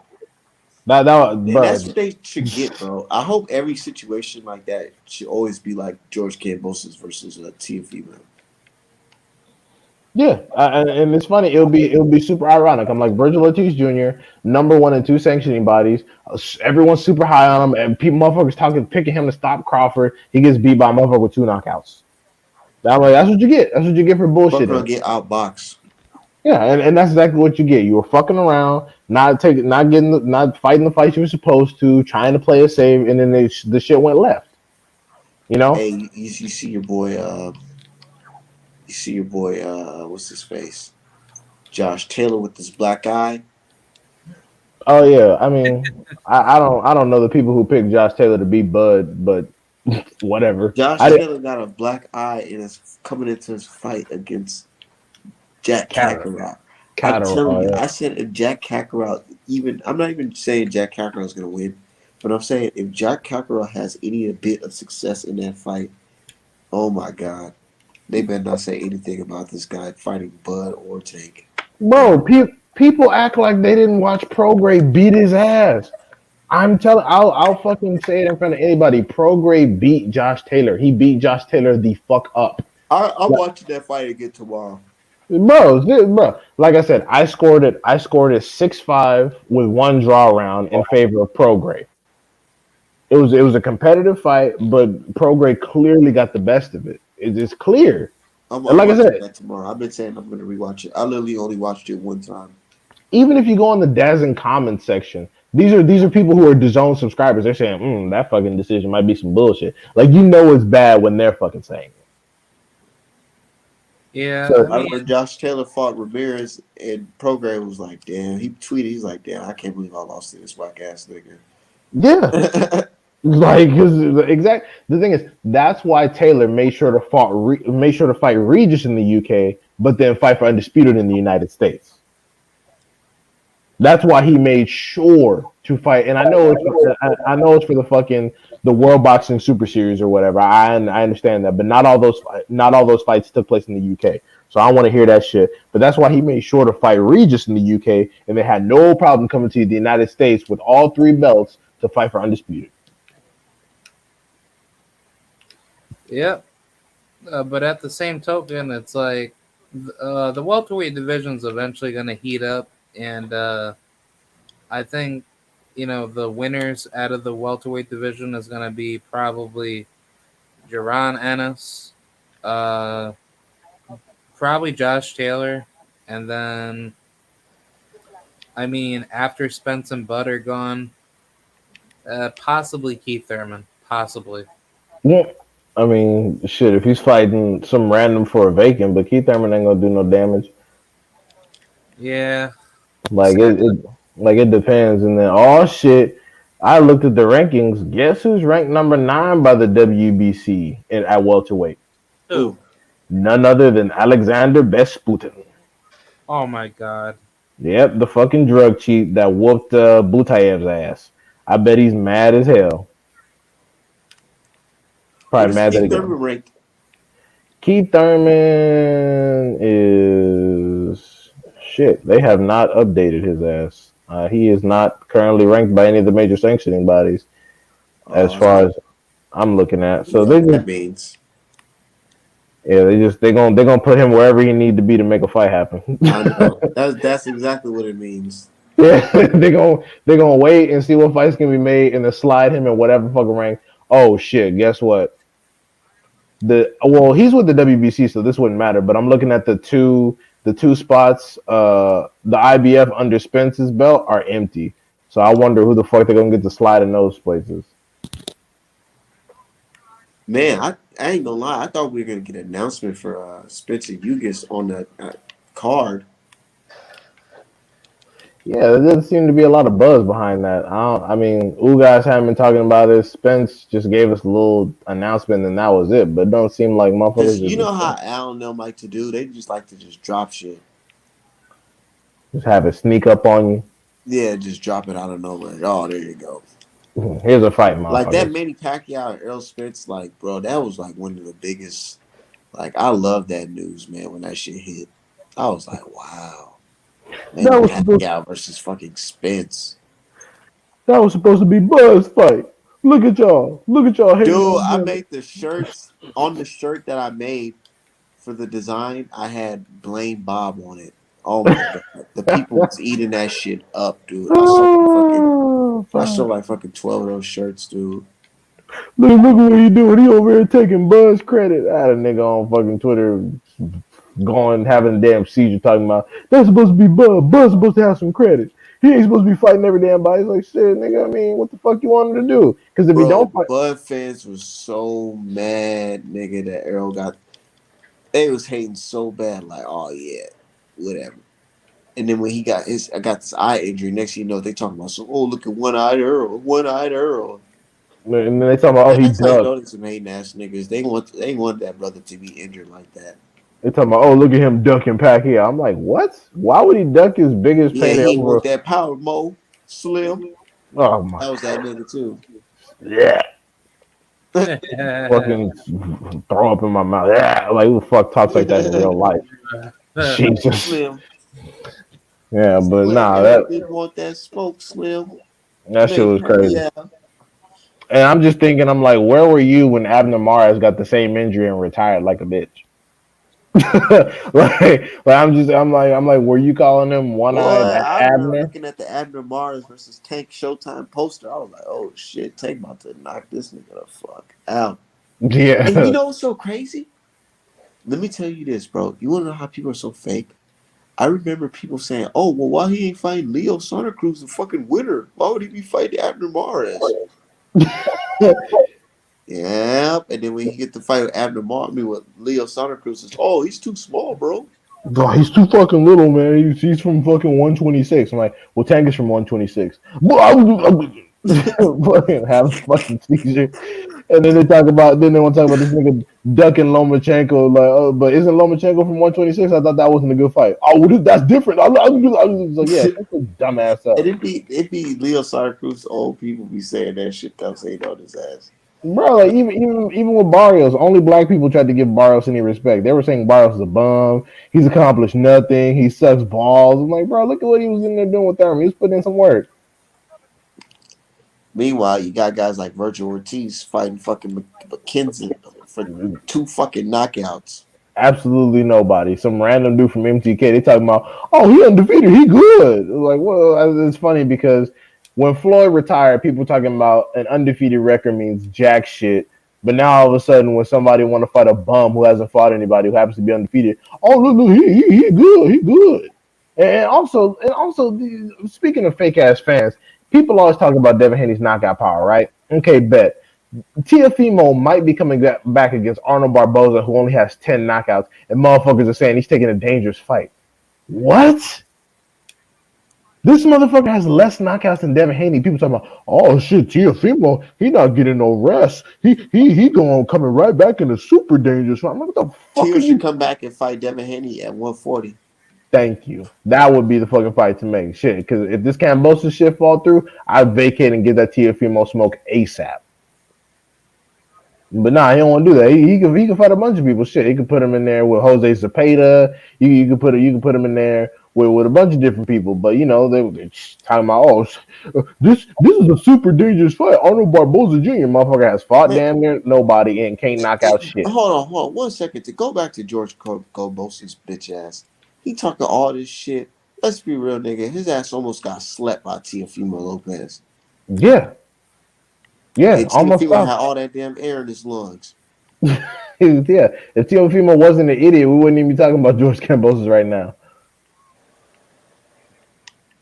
Literally, George Kambosos was supposed to be somebody, another fight prediction that Art Man got wrong. Right? Yeah, Ended up being a nigga that was right, huh? and then he's acting just like Tiafimo, just like Tiafimo did. We're just waiting on him to lose. We just at this point we're just literally waiting on him to lose his next fight. And Yeah, everybody knows it. It's like, bro, anybody that you fight next is whooping your ass. That's why they're trying to find some bum. They're trying to find some 135 bum for Australia right now. But it's like how much, like how much revenue do you think you're gonna bring in? Because people like to talk about Pacquiao and Horn, and I'm like, that was Pacquiao. You have to make it something comparable. Two random Australian motherfuckers. That's why I said do Tim Zoo and Horn, and then check the revenue. Yeah, nobody fucking watched that fucking fight. Nobody watched that shit. yeah. That's what I'm saying. Like you can't say, oh, a super mega ultra star versus an Australian dude is gonna do numbers. And I'm like, first of all, neither one of these niggas are fucking Pacquiao. Devin Haney ain't no fucking Pacquiao. And second of all, again, you want to talk about revenue, do it, make the comparisons comparable. So do Jeff Horn, who's like the biggest Australian at the time, versus the son of Costa Zoo, who's the second biggest Australian at the time. What were the numbers? Dude, Right. No, we even nobody had fucking cares. Australian fan here on the chat comes to the show and said, "Man, I don't give a fuck if the fight's in Australia or not. I just want to see a fight." Yeah, it's Americans that are like George Kambosos said he wants it in Australia, so he should be. Who gives a fuck what George Kambosos wants or needs? Man, fuck that. You sound like a bitch talking about And these oh the same niggas that said he was getting knocked out in the first round by Teofimo Lopez. yeah, all you motherfuckers talking about George Kambosos deserves this. He's earned it. He deserves to fight in Australia. That's what he asked for. I'm like, why do you give a fuck? God, y'all have no idea how irritating y'all sound when y'all talk about what a fighter deserves and needs and cry. Like, bro, it's not that serious. Like, why do you care where the fuck the fight happens? Your first, second, and third priority should be getting the fucking The fight fight should made. be in Australia, and he should have a nice hotel that only serves him cucumber water because he Yeah, deserves it. just stupid shit, bro. Like even me when it comes to Devin Haney, I know Devin Haney's gonna have to take a pay cut whenever he goes to another network, and I want him to do so he can get the big fights. So the quicker he takes the pay cut, the quicker he can earn those funds back, fighting bigger and better people. I already know that. I'm not saying, oh, well, Devin Haney deserves this amount of money. I don't give a fuck about his pockets. I just want the goddamn fight to be made. That's why whenever people talk about, oh, the reasons why Tank can't fight Devin Haney, I'm like, no, Tank can fight anybody he wants. He doesn't want to fight Devin Haney because he might fuck around and lose. That's the long and short end of it. Mayweather Promotions combined with PBC can make a fight with anybody they want to. They're clearly everybody's biggest payday, and Tank is already a star on pay-per-view, according to the records. So stop the bullshit. They don't want to fight Haney because he might fuck around and lose. Just like they don't want to fight a lot of other people on fucking PBC. Talking Thanks. Tank about versus Frank Martin. Shit. Since exactly everything's in house, then right?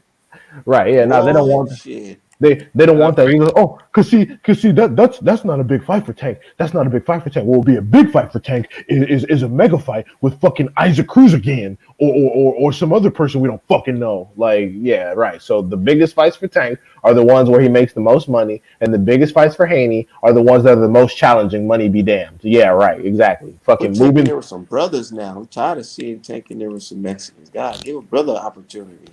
Nah, of course not. Of course not. Nah, you can't put him in that situation Tank needs because this fucking Floyd Zab Judah Shane Mosley type of fight. no, what you don't understand is they're building him. Okay, they're building him, and you can't like he's Bro, already a the nigga star. is my age, 27, bro. 26, 27, nigga. Fuck all that shit, bro. So those are not big fights for Tank. Those are not big. Those are not big fights for Tank. The biggest fight for Tank right now is Isaac Cruz again, or going up to 140 and fighting Barrios again, or maybe fucking Barboza Javante, Jr. or some goofy shit. Javante's not ready for those tough guys yet. Right, like, bruh, like, man, get all Dude, sit do you there. know how long we've been watching Javante come up, bro? It's been a little minute now, bro. That Pedraza fight was like how many years ago now? Niggas getting That's when he was bored. in his prospect days. The nigga's a grown ass man now. Like, what the fuck? Like, bro, bruh, like even if we go back, yeah, the Pedraza fight was in 2017, nigga. Like, I literally, like, I think I hadn't even graduated college yet. like, yeah, I'm trying to remember. Yeah, no, I literally hadn't even graduated college yet when this nigga smoked Pedraza, and we still trying to be high off that Pedraza win. And it's like, come on, dog, come on, dog. We gotta, like I said, if you want to fight bums, that's cool, but just mix in a certified every now and again. Like every third fight, somebody real. Because it's like, okay, Leo Santa Cruz, that was a good win, but I'm like, nigga, there was no thought in my mind that Leo Santa Cruz was gonna win that fight, bro. He had zero chance. He can't punch. He had zero He chance. couldn't. I knew he couldn't punch. The only reason why he throw them record-breaking punches is because he can't fucking punch. Yeah, he can't knock. He couldn't knock out a cold, dog. He wasn't gonna go here no damn tank. And then I He was can't. popping Buddy ass last night. I was like, Yeah, man, if he has to pop Yeah, that nigga Keenan. out of there. Yeah, yeah, the he Keenan was. was tough. Yeah, he was whooping dude ass like he was supposed to, but I just can't stand the fact that Tank had an off night because he broke his hand, and now all of a sudden we're supposed to sit here and believe that Cruz is some kind of magical fucking championship. Like, no, Cruz ain't gonna get no motherfucking belt. like outside of a lucky punch, no, that was just Tank having an off night, and that's not to Man, that denigrate Tank. Cruz must have motherfucking gave that fucking Virgil Mary statue an extra kiss before he fought Tank that night because he's lucky he survived that shit, dude. Or he was just gonna be another knockout on Tank's fucking resume. He Let's just did his he just did his homework. He knew the shot Tank was gonna throw to try to get him out of there. Tank unfortunately threw that shot a bunch of times and he fucked up. I mean, like I said, he still clearly beat Cruz with that one shit hand. like it hurt when he threw that uppercut and he blocked it. Yeah, I mean he clearly beat Cruz with one hand, which is impressive in and of itself. But he had an off night. It happens. He broke his fucking hand. I don't want anybody to get Dude, offended somebody now. got dude, one of them ballers that went to watch that fight got some good ass footage of that fight. Dude, I seen it on YouTube. It's like he's literally in like the first two rows. Clear as day. Man, them guys look short as hell in that big ass ring. Yeah, they're little dudes, but they're little But powerful Tank is dudes. action packed though, man. I'm telling you, he's a fuck. I see why people like him. It's like mini Mike Tyson, like they said. Yeah, Tank is a very entertaining fighter, You and think stylistically he's better than Mike Tyson? no. Okay. No, I mean, does he have better boxing ability? Yeah, Absolutely. that's what I'm saying. I'm not saying that. Oh, is he a better boxer? Like he just. I'm just saying like for style for style. What style do you think is more impressive? I mean, well, Ineffective. well, if we're doing that, then I gotta say Mike Tyson, but Tank isn't finished yet because Mike Tyson was a little ass heavyweight fighting tall dudes and breaking them off, breaking them down. With one or two shots, he was working on the inside using angles, whereas Tank, the way he's been matched up, like we expect him to smoke these dudes, and he doesn't use a lot of angular footwork and patterns like Mike Tyson did because Tank has been so reliant on his power thus far, but he had to use them Look at with. Mike Tyson versus Holyfield. Bro, I'm sorry. When he can't knock you out, it just looks sad. Him throwing them body shots, left hooks, right hooks, and it's just not moving him. Like Holyfield he made him. Dude, I'm telling you, with Mike Tyson, when you put him in there with a guy who was able to establish the jab and have great combinations, it's taller than him, longer reach, it made Mike Tyson look like a small guy in there. Actually, And that's why I think that Tank is gonna stay away from Devin Haney. Hey. People can get mad. People can get in their fucking feelings like they're fucking no Tank personally, but those are the fucking facts. Am I saying that Haney hits like Holyfield? Hell no, not at all. But this is called boxing and not knockout. Okay. So that's what it is. And also, like I said, if that was the situation, they could have been taking Haney's belt, but People they got didn't want it. upset. I said it. I said, dude, put the Haney that fought JoJo Diaz versus the Tank that fought Cruz. Haney would have won that night. Yeah, Yeah, And I would have and been like, also it's that simple. And Deuce was like, oh, nah, hell nah. Ain't no way. Haney would have got slaughtered. And you know what's hilarious? Haney and Isaac Cruz have the same exact number of knockouts. Mm. Yeah, Isaac Cruz is not a knockout puncher. I mean, he is because most of his fights end by knockout. But people, like I said, the same with JoJo Diaz. For some reason, the hatred for Haney is so unique that they call him Pillow Fisted while he has the same number of knockouts as fucking Isaac Cruz, who they believe is this beast now because Tank broke his hand on him, and fucking JoJo Diaz, who they were like, oh, JoJo Diaz gonna sleep fucking Haney. So it's like if y'all just don't like Haney because like he's not from a background y'all used to, just say that. Just say that. Don't try to dress it up as some other shit. Yeah, Like I mean, I think Cruz forehead deserves more credit than actually Cruz. If you want to be honest here. nah, man, it was just Tank. Like I mean, Tank is excellent, but he threw the same fucking shot over and over and over again until it didn't work.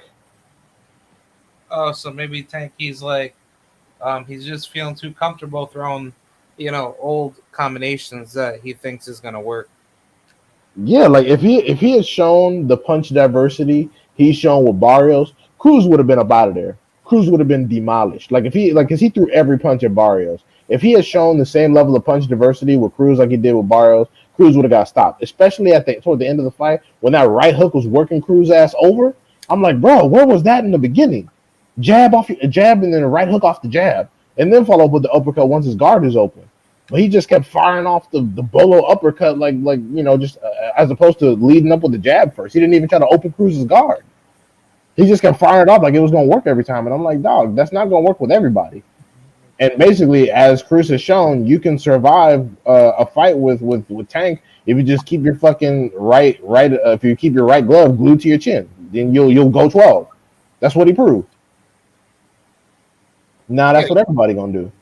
And then Rolly is bigger than Tank, so that's gonna be an interesting fight. really.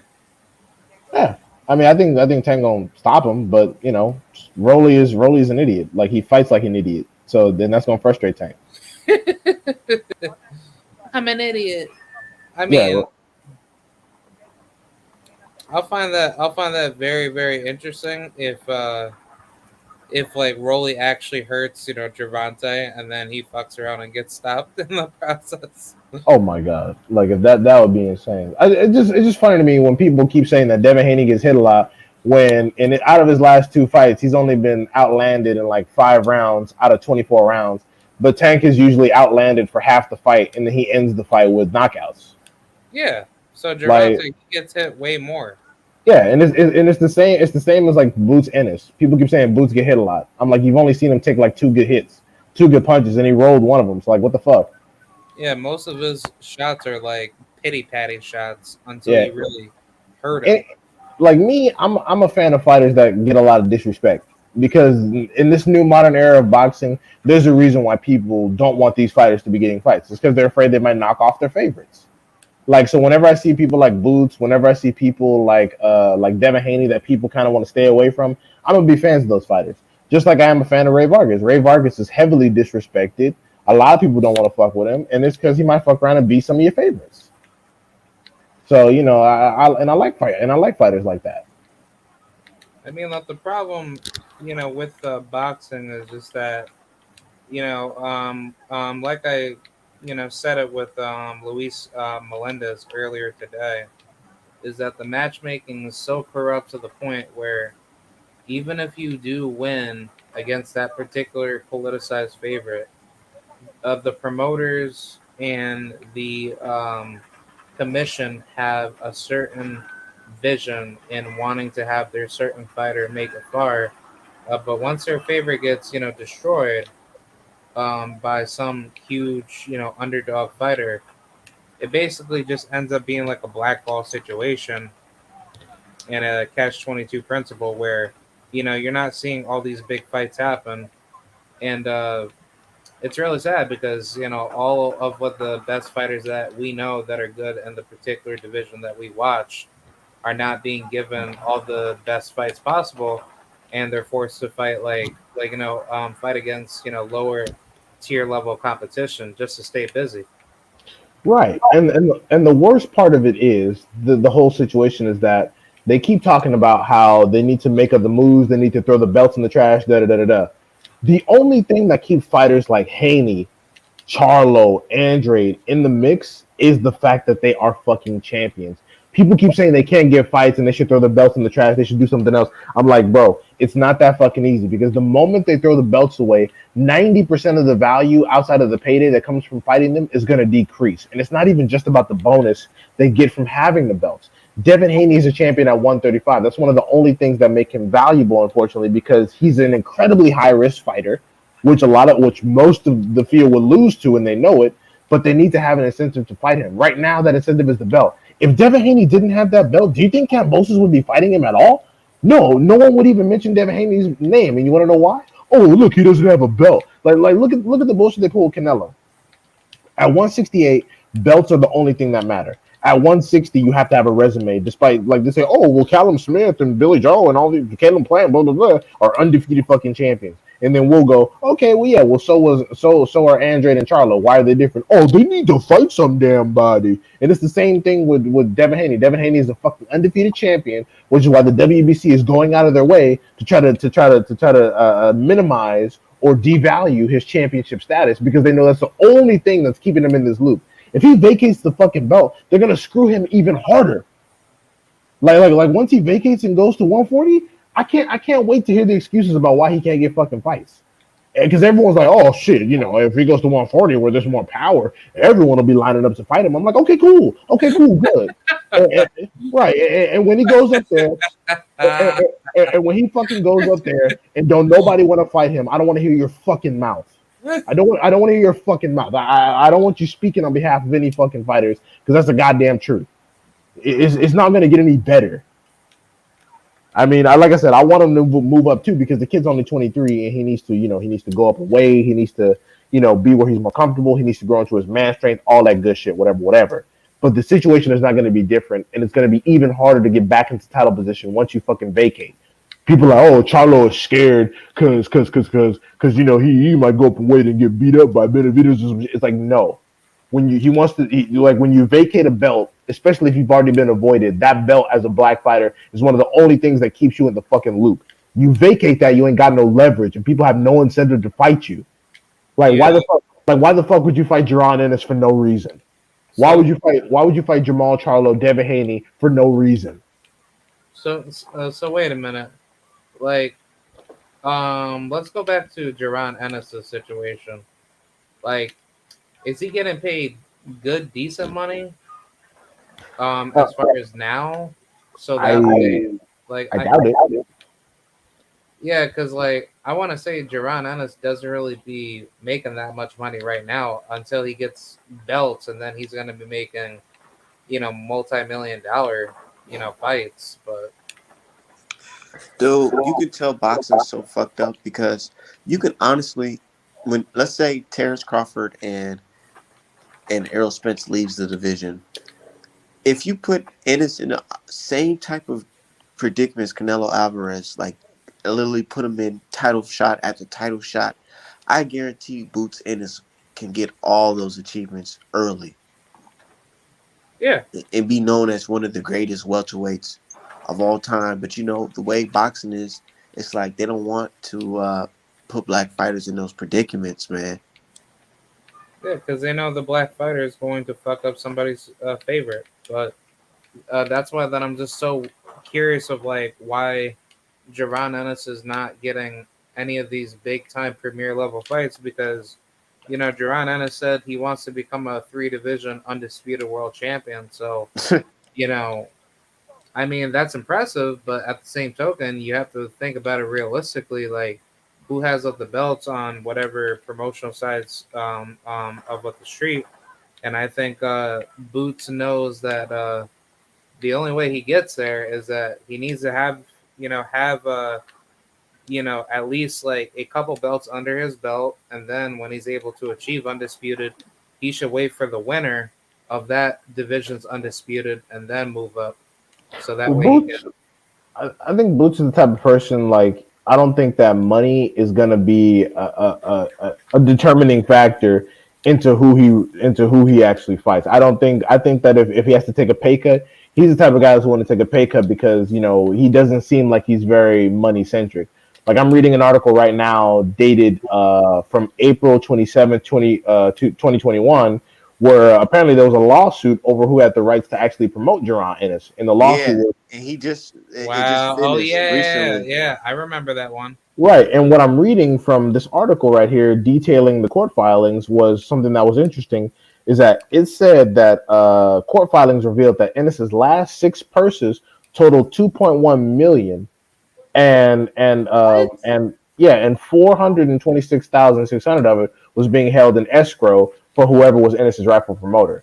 So basically, from his last six fights dated back from Lipinets, his last six fights have totaled over $2 million, and then those around 426,000 of it, $426,600 was supposed to go to the outcome to the winner of the lawsuit, whoever prevailed. So he's been making decent money for what he's been doing, but it hasn't been doing a whole lot for his career. But the thing is, he's extremely active. He's extremely active. He maintains the skills, and like I said, him and Devin Haney are fucking young. What are y'all gonna do when they get older, get bigger, get stronger? What the fuck are y'all gonna do? Y'all need to knock them off early. Like, Yeah, mean, I mean, boxing isn't forever, so they need to start getting these fights in now, so that way they can make some big money while they're young, and then that way they're not having to struggle to make a lot of that money when they get old. yeah, Beehive, these niggas are scared. it's fucking nuts, bro.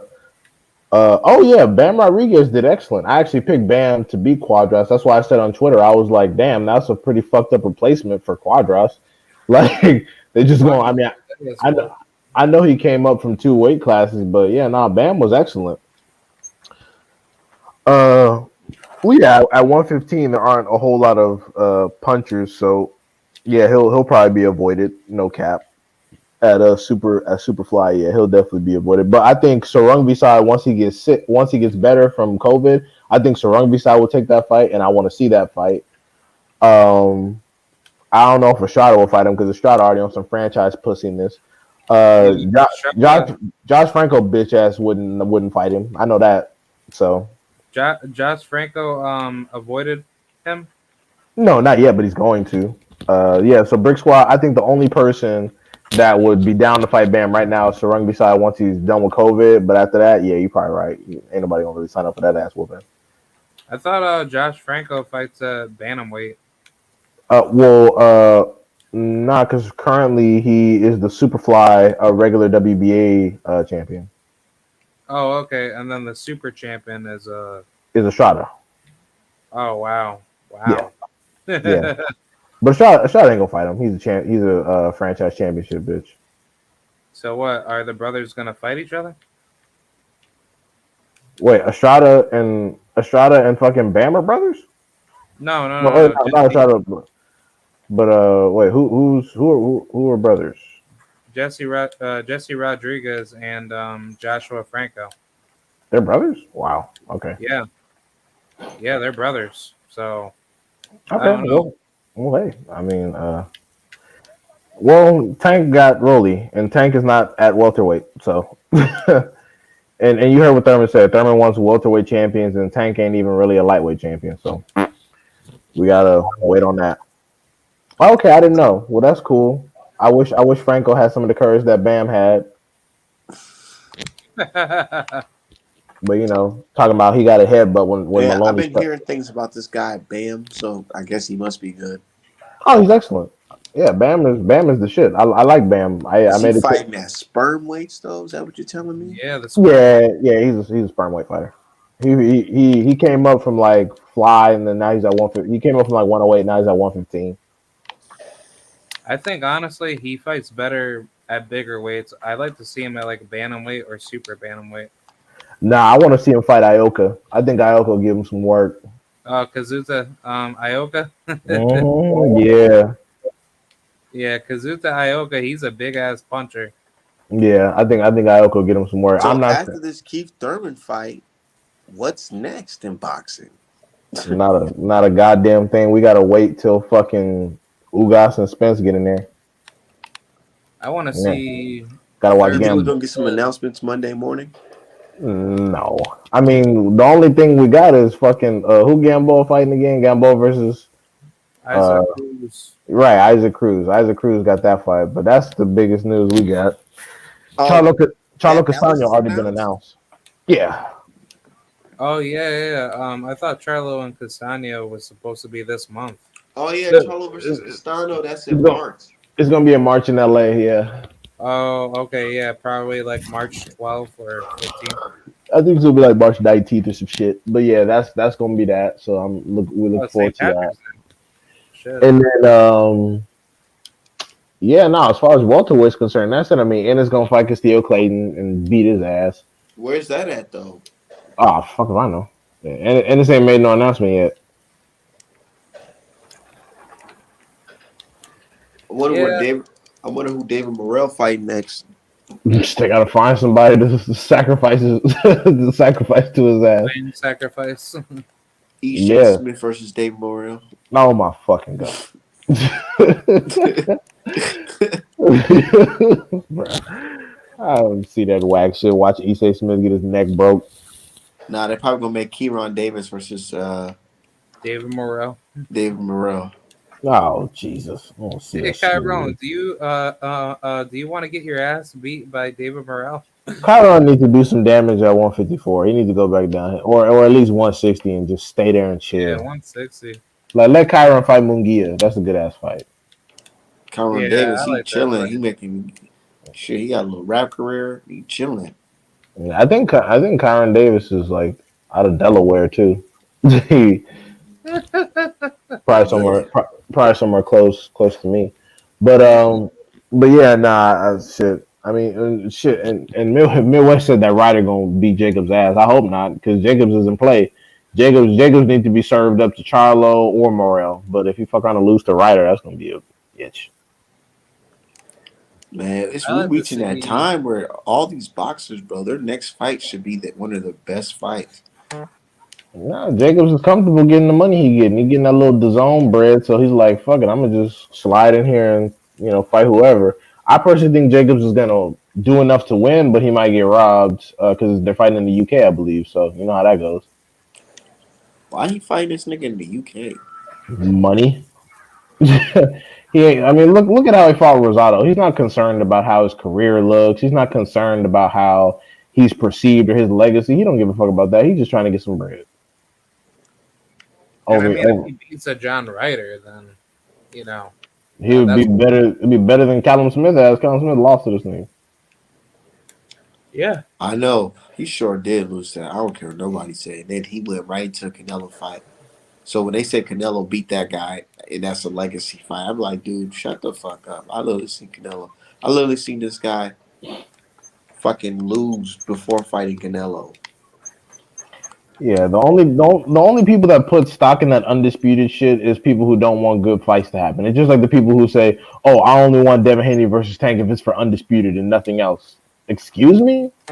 Are you fucking kidding me right now? So only under those specific set of circumstances do you want to see Devin Haney and Tank fight. Even like that doesn't make any fucking sense, bro. Like people are starting to use that undisputed shit to just duck around fights. Like, oh, I don't want certain fights to be made. Like, only if it's under these circumstances. I'm like, dude, a good fight is a good fight.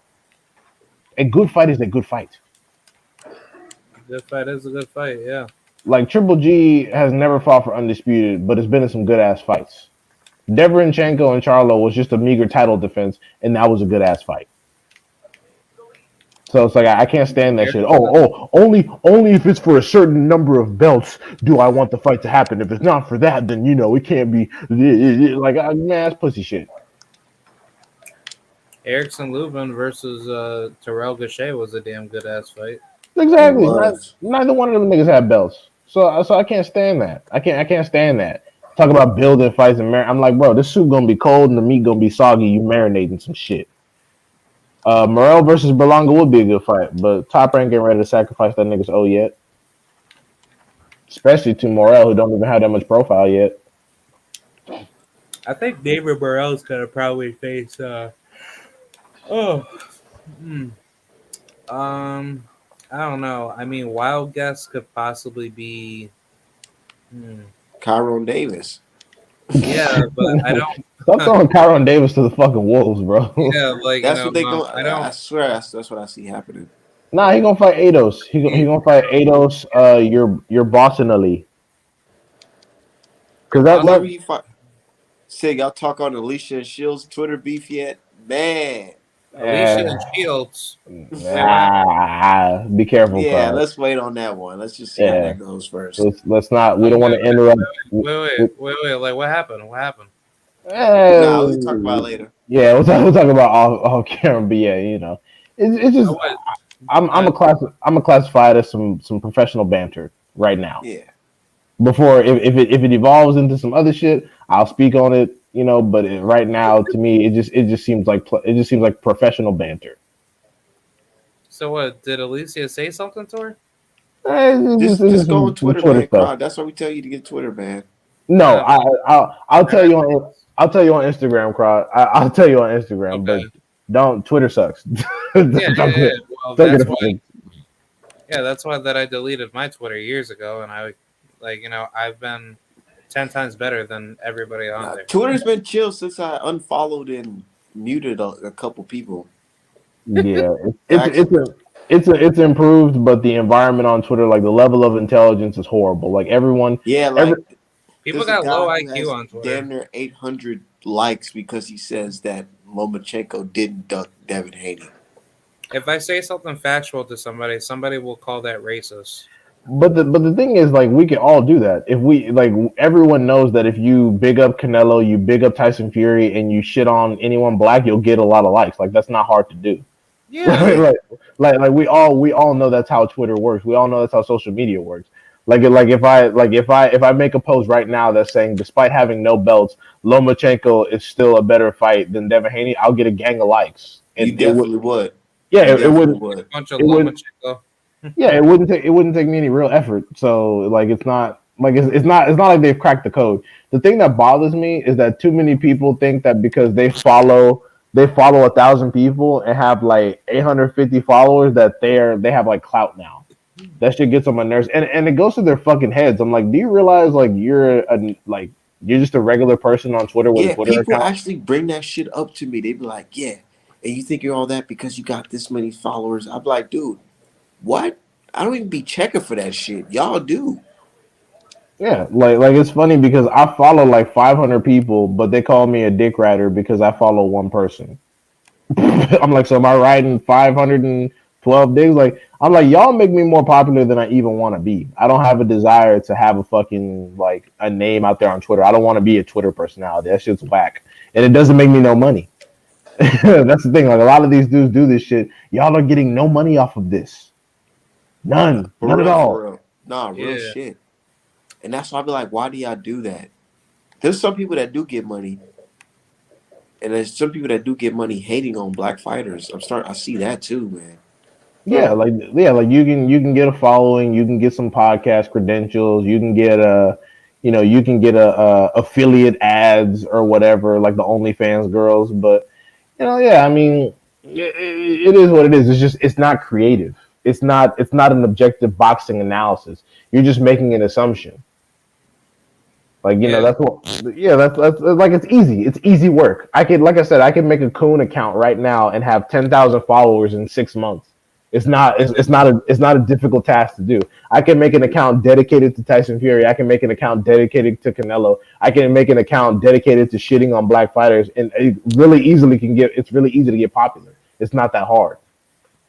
yeah, That's why most of the accounts that are very successful that are ran by black people that actually talk about black issues and actually live off of commentating on boxing or going to events or whatever, they don't even use Twitter because it's pointless. It's fucking after a while it's pointless. Like all the biggest accounts like Champside, Dante, Blue Blood, 7A, Black Fight Fan, all those accounts avoid Twitter. They make like one post a day and then they log off because it's pointless. They already know what they're dealing with. because you're not accomplishing anything. And the thing about Twitter is that Twitter is a open public social media platform where anything you say, somebody could just take you out of context and just, run it off. Like people think Twitter is a real Hey, place. you know what they did, D Hive? What? You know that tweet of me saying, when I fucking posted when I was like 18 about me saying, "Oh, I want a white girl for fat ass." Oh, right. They erased the date. They erased the date on there, and now they're just trying to circulate it. I seen some guy post it. I was like, "Oh wow." Yeah. Yeah, bro. And it's funny to me because especially for my situation, because I'm a nobody on there, and I don't desire to be. I mean, I want to remain a nobody. It's like, do y'all realize that I could just delete this shit and come back as somebody else, and y'all wouldn't even know? Like Twitter is not a real place. Like it's hilarious how people think that talking about something on Twitter, kind of like, oh, see, you got in my face and you didn't say none of that. I'm like, what the fuck are you talking about? Twitter is not a real fucking place. It's not. Like it's not a real place. It's fucking social media. There are thousands of miles between all of us. It's just goofiness. I want to fight Like, in the snow, Slim. yeah, I'm like, Yeah. do you think in real life I would allow some moron to scream at me? No, they'd be fucking dead. I was like, no, I'm just saying, like, if anyone approaches me with any sort of violent intent or something aggressive, I don't live in the kind of state where I have to take that shit. I can exercise my rights. So that's why when you well, face to face, like, no, that's not a real thing. That's not a real Pull thing, up and you on don't. me, bro. Yeah, all that shit is not real. Yeah, that's what I'm saying. So Twitter is not a real place, and y'all need to get over that. Like, and keep in mind, I'm not threatening anyone's life. I'm just saying that, in real life, I would defend myself, and I don't care what you look like. Okay, thanks for that clarification, Mister D Hive. Yeah, like people get so amped up. Oh, that's what I say. I'm like, so, like, when it's time for you to die on your on your fucking headstone, is it gonna say that you won a Twitter beef one time? That's like the only fucking accolade you're gonna have. Like, you're gonna be telling your fucking grandkids about how, oh man, back on Twitter there was just one time where this guy I didn't even know existed fucking talked some shit. Like, really? Move on with your fucking life, bro. Well, this one time I was I on. had to, I had to defend. I had to defend your father back in the day because somebody apparently said something on Twitter about him when he was a child. Yeah, I'm just like, bro. In He 10 years, deleted the tweet. yeah, like in 10 years, we could all be fucking dead, and y'all would be talking about, oh, that one time you were in some shit on Twitter. Like, it's all just tacky. I'm like, just fucking move on, man. And meanwhile, the entire world is fucking laughing at us while Asians are getting legislation passed. Nah, real shit.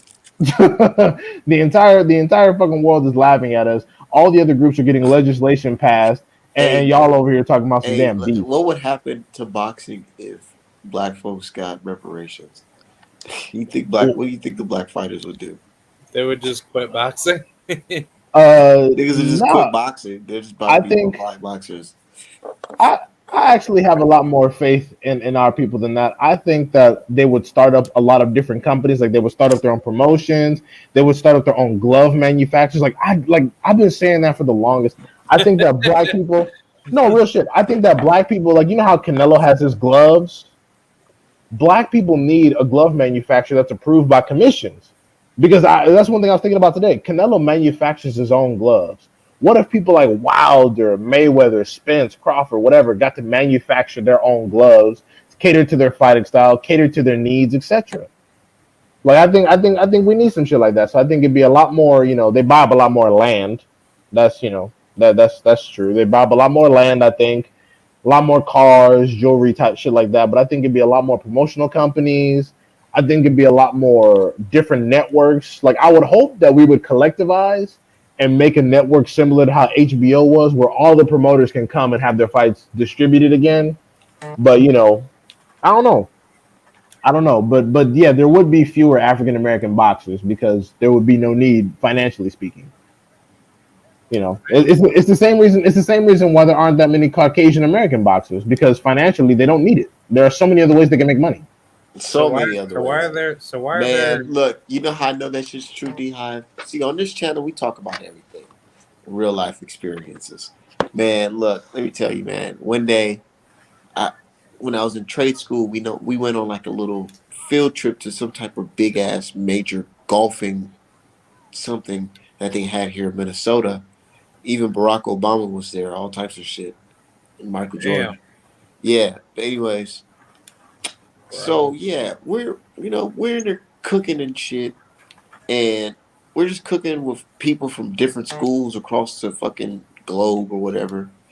And I'm talking to this white chick, and she's like, "Yeah, man, when I leave this, I'm gonna go do something. I forgot what she said. It's like some type of school or whatever that teacher literally teaches her how to clean horseshoes off of horses. And she was telling me that job pays like 100 something K a year. And I was like, what the fuck? What type of shit is that?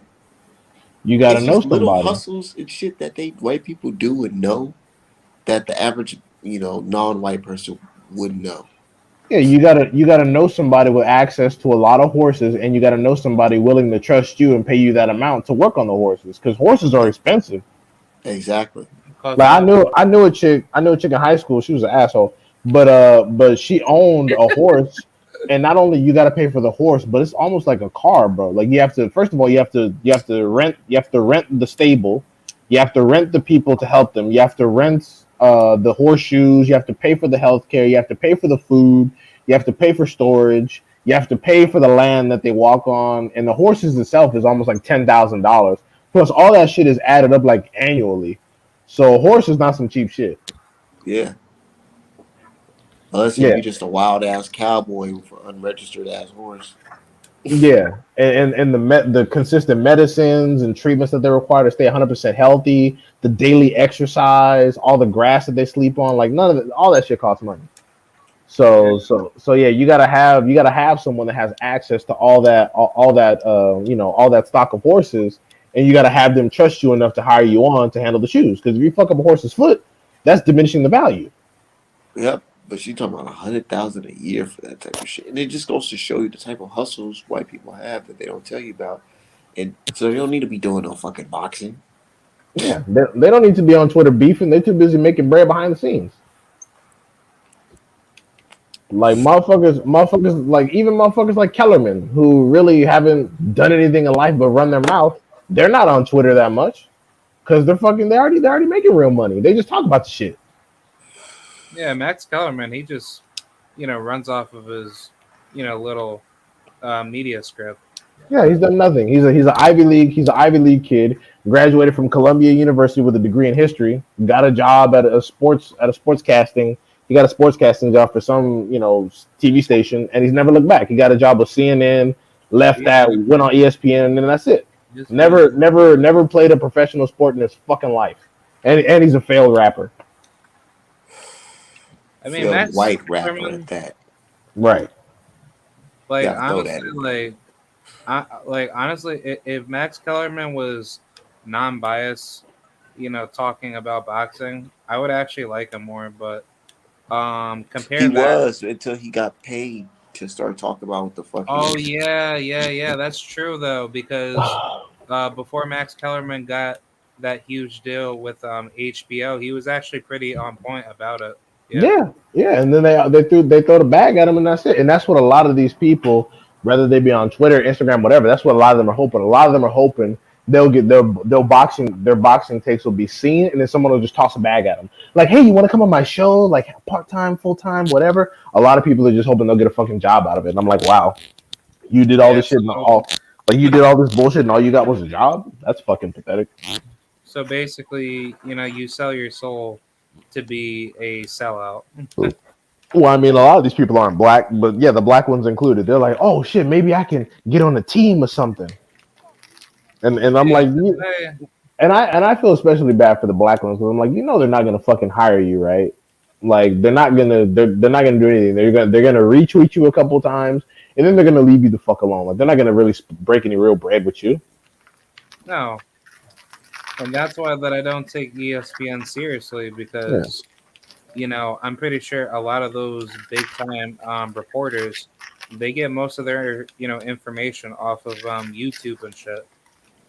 I mean, they get most of their information from us, like people, like people like us that everyone says that shouldn't be listened to. They're over here monitoring our tweets to see what we're saying, so they can create counter narratives the next day.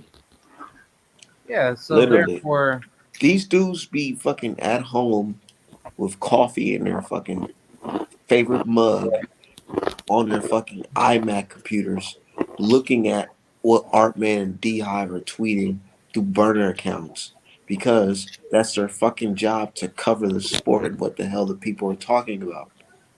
Yeah, like a dude from that works at Ring Magazine just followed my ass. He got like 30,000 followers. I'm like, the fuck?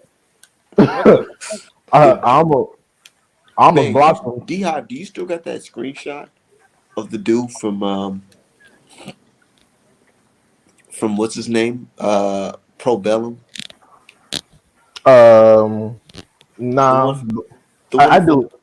I deleted it, but I could just go save it again off Twitter. It's not that. It's not that hard. the reason why, because I want to make a post just saying and show like the message from Mike Coppinger and just show the world that hey man, don't ever think that we're not they're not watching us. These people sit here and listen to us, bro.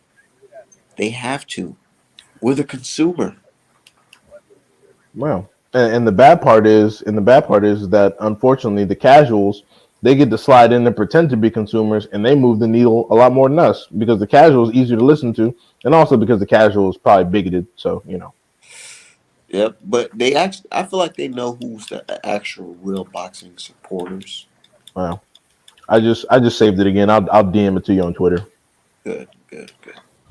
But yeah, just little shit like that. I just noticed during the workday, and people think, oh, they're not. It's not about race. They're not listening. I'm like, bro, race is a critical part of not only all economics in this country, but race is how you move the needle. Because as we've seen, if too many people in one race start boxing or just hanging out with each other, people are gonna say they lose interest. Like for example, like people talk about Charlo and Haney and their sales and shit.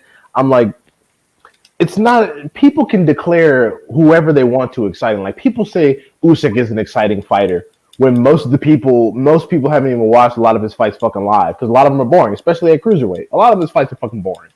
Let's just keep it 100. Like a lot of his fights are fucking boring. People just pick and choose who they want to. People just pick and choose who they think is exciting. Like this person's exciting, and like I said, people talk about Cruz. Cruz has the same number of knockouts as Devin Haney. But then they don't. No one's calling Cruz pillow fisted. Arnold Barboza Jr. has less knockouts than Devin Haney. No one's calling him pillow fisted. Michael McKenton has 2 knockouts. No one's calling him pillow fisted. No one's calling him boring. So people just pick and choose based on different criteria, and unfortunately, race factors in. Right. So Ain't but my thing is it's like this. Why are black folks denying this? they don't want to get bullied, and they think there's a job in it for them. They're tired of getting bullied. Tired of people saying, dude. Because man, it just goes to show you like the dude that came on here and said that ain't no way that Bob Arum was racist. It was just a situation of Terrence Crawford. It's just all Terrence Crawford's fault. It just goes to show you that these people are fucking crazy. yeah. I just don't understand how they think that they're getting any form of success by trying to like piss us off, and then like when they get pressed on, by their own contradictions, they basically just hide up inside a corner, and they just embarrass themselves. Like I said, they get a few fucking likes and retweets, and then they're like, oh look, this person talking to me directly. Like a lot of these people don't have a lot going on. They don't work in media, have never had legitimate jobs in media, have never been paid to produce any piece of writing or cover any important topic. So they hop on Twitter and get a few little likes, and that shit is like it's an endorphin release, and it goes to their fucking heads. And I'm like, Twitter has billions of users, billions of users. 900 of them pay attention to you. That's like significantly less than 1%. Shut the fuck up. Yeah, that's like 1% of what the world's population. That's far less than 1%. Out of billions of users, like less than 1,000 of them follow you. And keep in mind, they just follow you because every now and then they'll like every other tweet. They're not really listening to what the fuck you're saying. Sometimes haters follow you. I'm pretty sure some of those people actually do get paid through Twitter because I know for certain celebrities, they say like a lot of like tweets to like basically pitch out to their audience, and I think they do that because they're promotionally sponsored, by somebody that's making them do that. Well, like I said, a lot of like OnlyFans chicks have like affiliate marketing, but Yeah, a lot of these dudes don't have enough of a following to fucking have any affiliate marketing. Like honestly, to me, if you have like less than I don't know, like 3,500 to 5,000 followers, you ain't making no legitimate noise, and even then. But I just find it funny. These dudes will work their whole lives for like 10 years on Twitter. A chick that just fucking a chick that turned 20 with a big booty can come over here and get like 20,000 followers and make them look stupid in like 5 days. That shit yeah, is fucking. That shit is hilarious. yeah. I just find that crazy, man. But yeah, I don't know. It's just craziness. Like to see people actually think that Twitter is like a legitimate place where and like them taking their clout seriously. Like people talk about me and to me like I have a legitimate reputation to maintain on Twitter. I'm like, bro, like this shit is nothing, bro. Like it's just Twitter. Like I said, I can come back, make a whole new name, and y'all wouldn't even know it was me. It's not that big of a deal. I literally have fucking 266 followers. I'm nobody, and I plan on staying a nobody. Nigga, speaking of followers and all that shit, what do you think about Ryan Garcia fighting to I go Blake? mean, I think Togo's gonna stop him, oh shit, this nigga cried. bruh. Oh. Ryan Garcia's a piece of shit fighter, dude.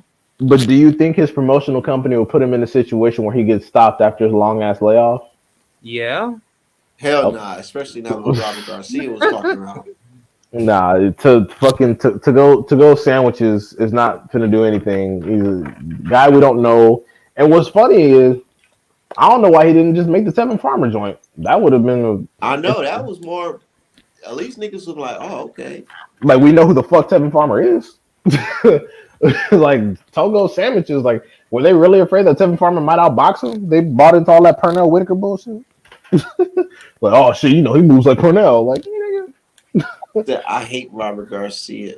I mean, I said, my dude said, I believe Robert Garcia. Shaking my head, hate to see it. hell yeah, he wasn't lying. He was laughing his ass off. He He's knew laughing like this nigga Robert really thought. Garcia, he's petty, man. he was like this nigga. He was like this nigga fucked up. He thought I was Robert Diaz. He was probably pissed off that Lou DiBella thought he was the same guy. He's like, not all Mexicans are the same, bro. So he probably got mad. That's why he outed his ass. Yeah, so Shit, I'm thankful. I appreciate that Robert Garcia keeping it 100. I'm thankful for that shit too. I'm thinking to myself, like, now, Lou, when you go back on Twitter talking that shit, bro, you gonna look so stupid, nigga. You're gonna look horrible. Because You niggas know, are like, fucking damn, nigga. So y'all really was trying to play that. like this whole time you're claiming that the offer's trash. You've been negotiating with Robert Garcia. I mean, you've been negotiating with Ryan Garcia and Golden Boy, which is why you haven't got back to nobody because you've been trying to make another deal. yeah, I nigga thought he was slick. Yeah, and then he fucked up. Thought he was talking this. And keep in mind, bro, people talking about Lou DiBella making this offer. Look at the IQ of fucking Lou DiBella. He didn't even clarify who he was talking to. He just started running his mouth because he had the wrong number saved in his phone. He didn't even That's recognize. Robert. He didn't even recognize dude's voice. Hey, Ludabella probably had him as Robert and a Mexican flag and thought that was fucking the right Robert.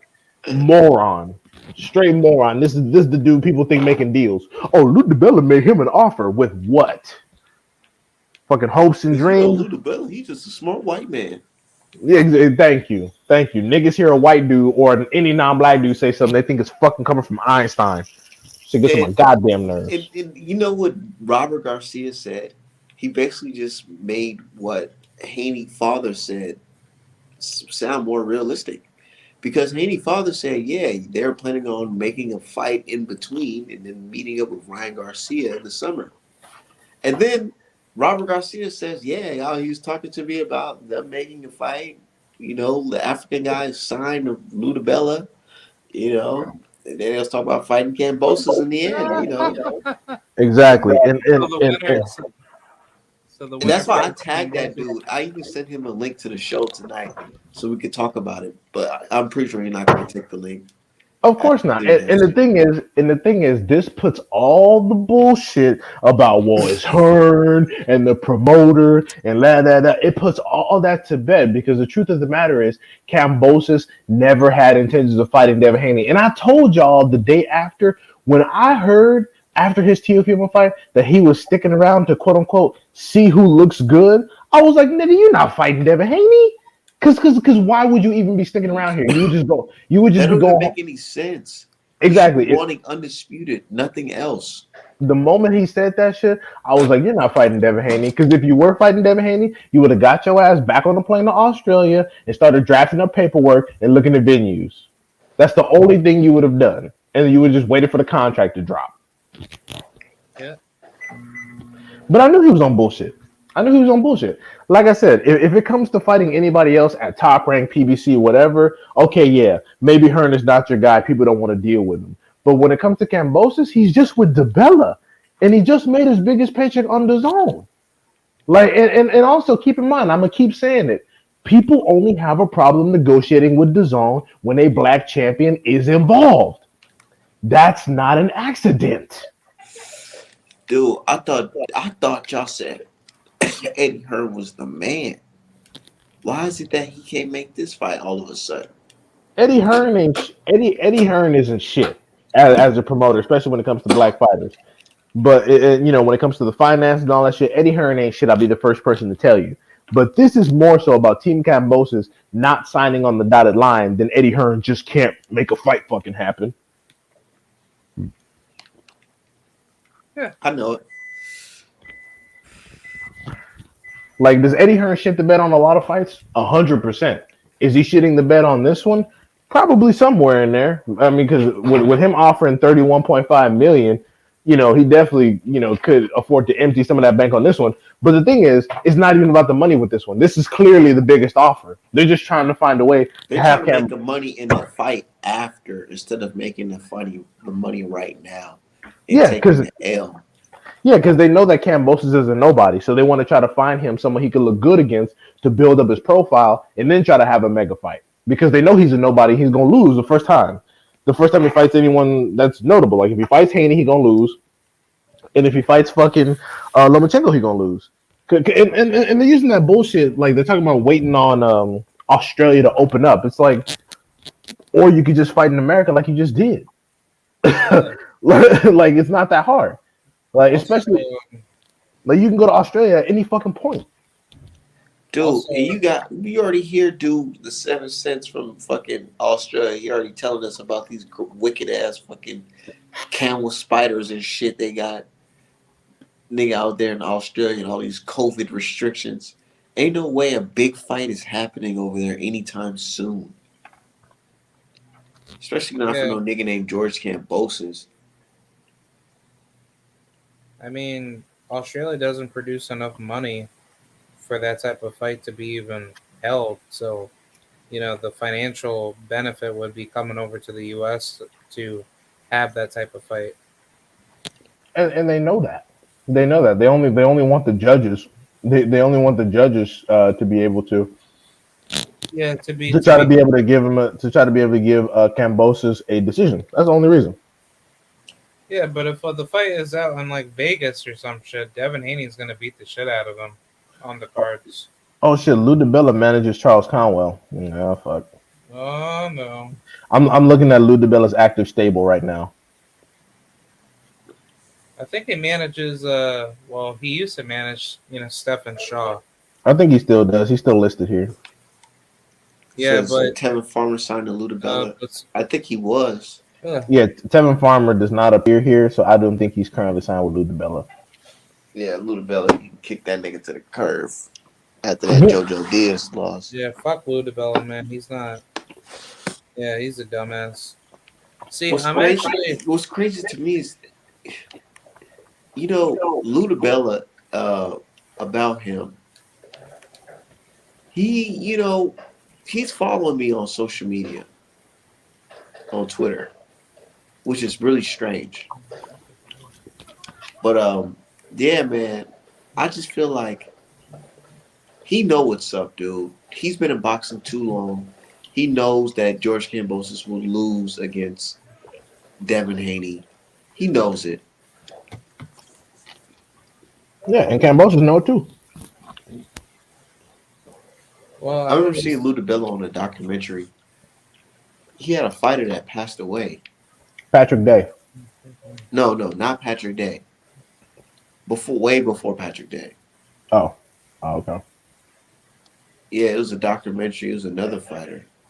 But he was managing Patrick Day until his unfortunate passing. Yeah, so this ain't nothing new. He I probably just mean, thinking about the money lost. well, shit. Charles Khan was a fucking monster, so that's just what it is. It's like Subir Matias, Kovalev. Every now and again, the boxing world produces fucking monsters. man, I can't wait for Subriel Matias to beat the shit out of Ponce. Mm. If they Super Subriel, serve, Matias, he keep on throwing them arm punches. He gonna have a fucking crazy shoulder injuries. yeah, he needs to stop doing that. I've always Yeah, said, somebody need to teach him how to extend that shit, man. yeah, he really needs to start, expanding his skill set better. I mean, shit. He don't need to be whooping niggas' asses. Yeah, but I don't want to see him hurt. So I want to see my Right. dude. What y'all think about Regis Prograis? I want to see Subriel beat the shit out of him. Oh damn. What Bro, Regis do? bro, Regis fucking like I don't know if y'all heard, but Regis fucking ducked him.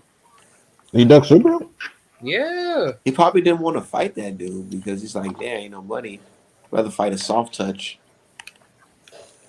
yeah, but I What? mean, But did like Subir, DeBella, Showtime somebody extend an offer to him? yeah, he did. Who? Like Subriel's team, pushed, like basically pushed for a fight with Regis, and well, this is basically coming out of what the word of mouth, but Regis was offered a fight to fight Subriel on Showtime, and Regis turned it down. And Regis wanted to get the Mikey Garcia fight, in which obviously that shit wasn't gonna happen. Yeah, And it probably was gonna happen, but that nigga ended up losing to what's his face. Sandor Martin, yeah. Sandor Baloney. Because I know the timeline of what you're talking about, and if the timeline is correct, the Tyrone McKenna fight was already signed and sealed and delivered before the Matias joint came up. But even still, now that he's signed with Probellum, I can see why he's still moving funny because he don't want to. That's a high risk opponent for whatever amount of bread. He's like, if I can make the same shit fighting somebody that nobody knows, then fuck it. Yeah, I Bro, mean, at the same token, Subriel Matias does not um like how should I say, like, that's a good name on Regis's resume if he beats him, but I think Subriel knows damn well that Regis, if he loses to Subriel is basically a top three, 140 pounder. Subaru top three right now. Okay. The fuck? He's top three I'm right now. I'm just saying, like, having a win over, the second best 140 pounder in Regis Prograis would probably make like I would say that would make like a huge, like it would make like a huge statement to the division. That's what I was gonna say. Yeah, 100%. But I think that I agree with you. But I think what you're saying is going to happen has already happened. I think that they already know Super Matias is real. They already scared of the motherfucker, especially after the Dadashev fight. So yeah, I think that's why I said let's put Brandon Lee ass in there with If him. I Let's was see a what, fighter, I'll be trying to get on Matteo Man, ass right Subriel will beat now. the shit out You know why? Because he's probably damaged goods Brandon after getting fucked up in that fight with that dude. I'm Two saying. back-to-back wars. And I'm saying if people don't start fighting Super Matias, motherfuckers don't start being sacrificed. Like Robert Easter, you're looking very juicy right now. It was 22. Brandon Lee, he like 22-0. He needs to get in there and fight fucking Matias. Yeah, but I don't think Brandon Lee wants to fight him though. Nah, hell no, his little young ass. He'll fuck around and get smoked. They don't want to take that kind of beating. Brandon Lee They're like, got some strong ass arms. he's Yeah, very strong. He's very fast. Good boxing ability. So that's a good fight. yeah, but at the same token, like he knows damn well that he hasn't faced any killers yet. And That's what I'm saying. well, I like to see Brandon Lee and Gary Antoine Russell fight each other. I think. Oh, that's a guaranteed fucking L. I'm talking about a 50-50. Come Like on, man. or maybe like a 60-40 that favors Matias. Medellin Damn, ain't got D-Hop, no you think it's like that? man. Man, No. I think a Gary Antoine is like a lesser type of risk versus Subriel Matias. This motherfucker has like a body on his record. So Wait, it's so you think that Brandon Lee has a better shot to beat Gary Antoine Russell than he does Subriel Matias? A dude who already has an L? no. Like I think in both of those scenarios, Brandon has a lesser chance of getting decapitated by Gary Antoine Russell versus Subriel Matias. Oh, I mean, okay. I can understand that, but I You just said think that Matias got a body on his record? yeah, he killed Dadashev. Dude, he almost killed Petros too. Oh, that was the nigga who fought. What's his face? Yeah. Oh, Bruh, Subriel was not like after he had killed him, he was like psychologically like broken, from that win. oh, really? He was fucked And up with that shit. yeah, and leading up to the Petros fight, I think somebody out of his team said that he wasn't thinking straight in that fight, and I think that's what caused him to not perform as well against Petros. How Yeah, would he you And feel, almost guys, if he y'all was a almost lost. boxer and you end up murking somebody? It yeah, depends on who I murk, to be honest. Like if I'm in Wilder's position and I murk Fury, I wouldn't care. If I'm in Haney's position and I murk Cambosis, I wouldn't really care. You know, nah, it all depends who I murk. Like if you're talking a lot of shit before the fight, like blah blah blah, and then you end up dying, like I'm not gonna really care that much. But if it's like a good fight, like if I'm Terrence Crawford and I'm fighting Errol Spence and Errol Spence passed away, I'd be sad. I'd be like, God damn it, I might just retire off this one and not even box no more. It was a situation like that. But it depends on the circumstances.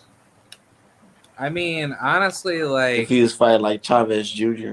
Oh nigga, please. I'd be like, y'all killed him. Y'all did that to him. You shouldn't even been up in here. Like for example, if I was Mayweather, if I was Mayweather leading up to the De La Hoya fight and De La Hoya fucked around and passed away, I'd be like, yeah, it is what it is, buddy. That's Like fucked up. it it is what is it it is what it is. is. Like I would have remorse for What his if it's family. Sean Porter versus Paulie Malignaggi? And Sean Porter smoked Murk Malignaggi. that shit. Murk that motherfucker. Man, Malignaggi family wouldn't even care. They'd be like, oh well, at least we get to spend the money now. At least he got a good, life insurance. Exactly. Yeah, they wouldn't even be concerned. Like I'm talking, if you're like a scumbag in boxing, whatever happens to you is whatever. But if you're a And say decent he was a human, guinea anyways. yeah, like if you're a decent human being, then yeah, you don't deserve to fall like that. Nah, but that's fucked up though.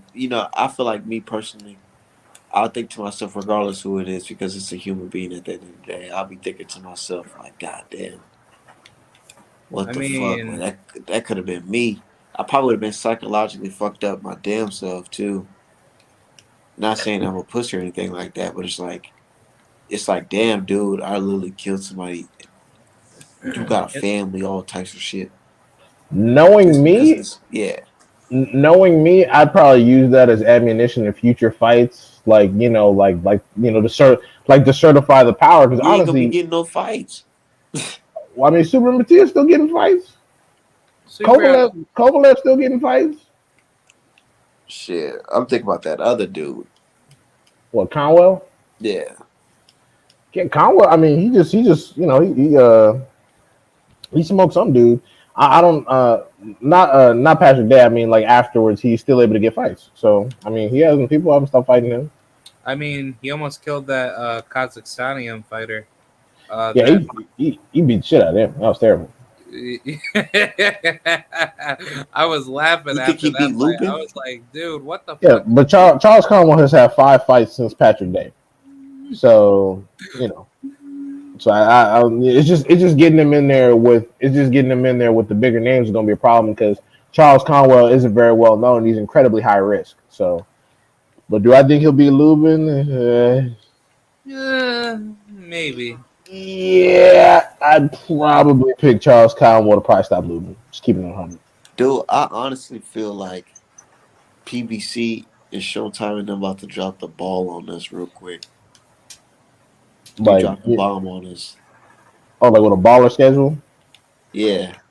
I With hope so. Lubin Fedora, Postal versus Antoine, they gonna have like a big announcement for all that shit. Yeah, hopefully, because the zone schedule looks horrible. Like what they got cracking next, Mungia versus Ballard. Like who gives a fuck about that? Who the fuck is Ballard? My point. Case in point. Yeah, Bro, fuck Mungia. my case in point. Who the fuck are these people? Man, fuck that Mexican piece of shit. Oh damn.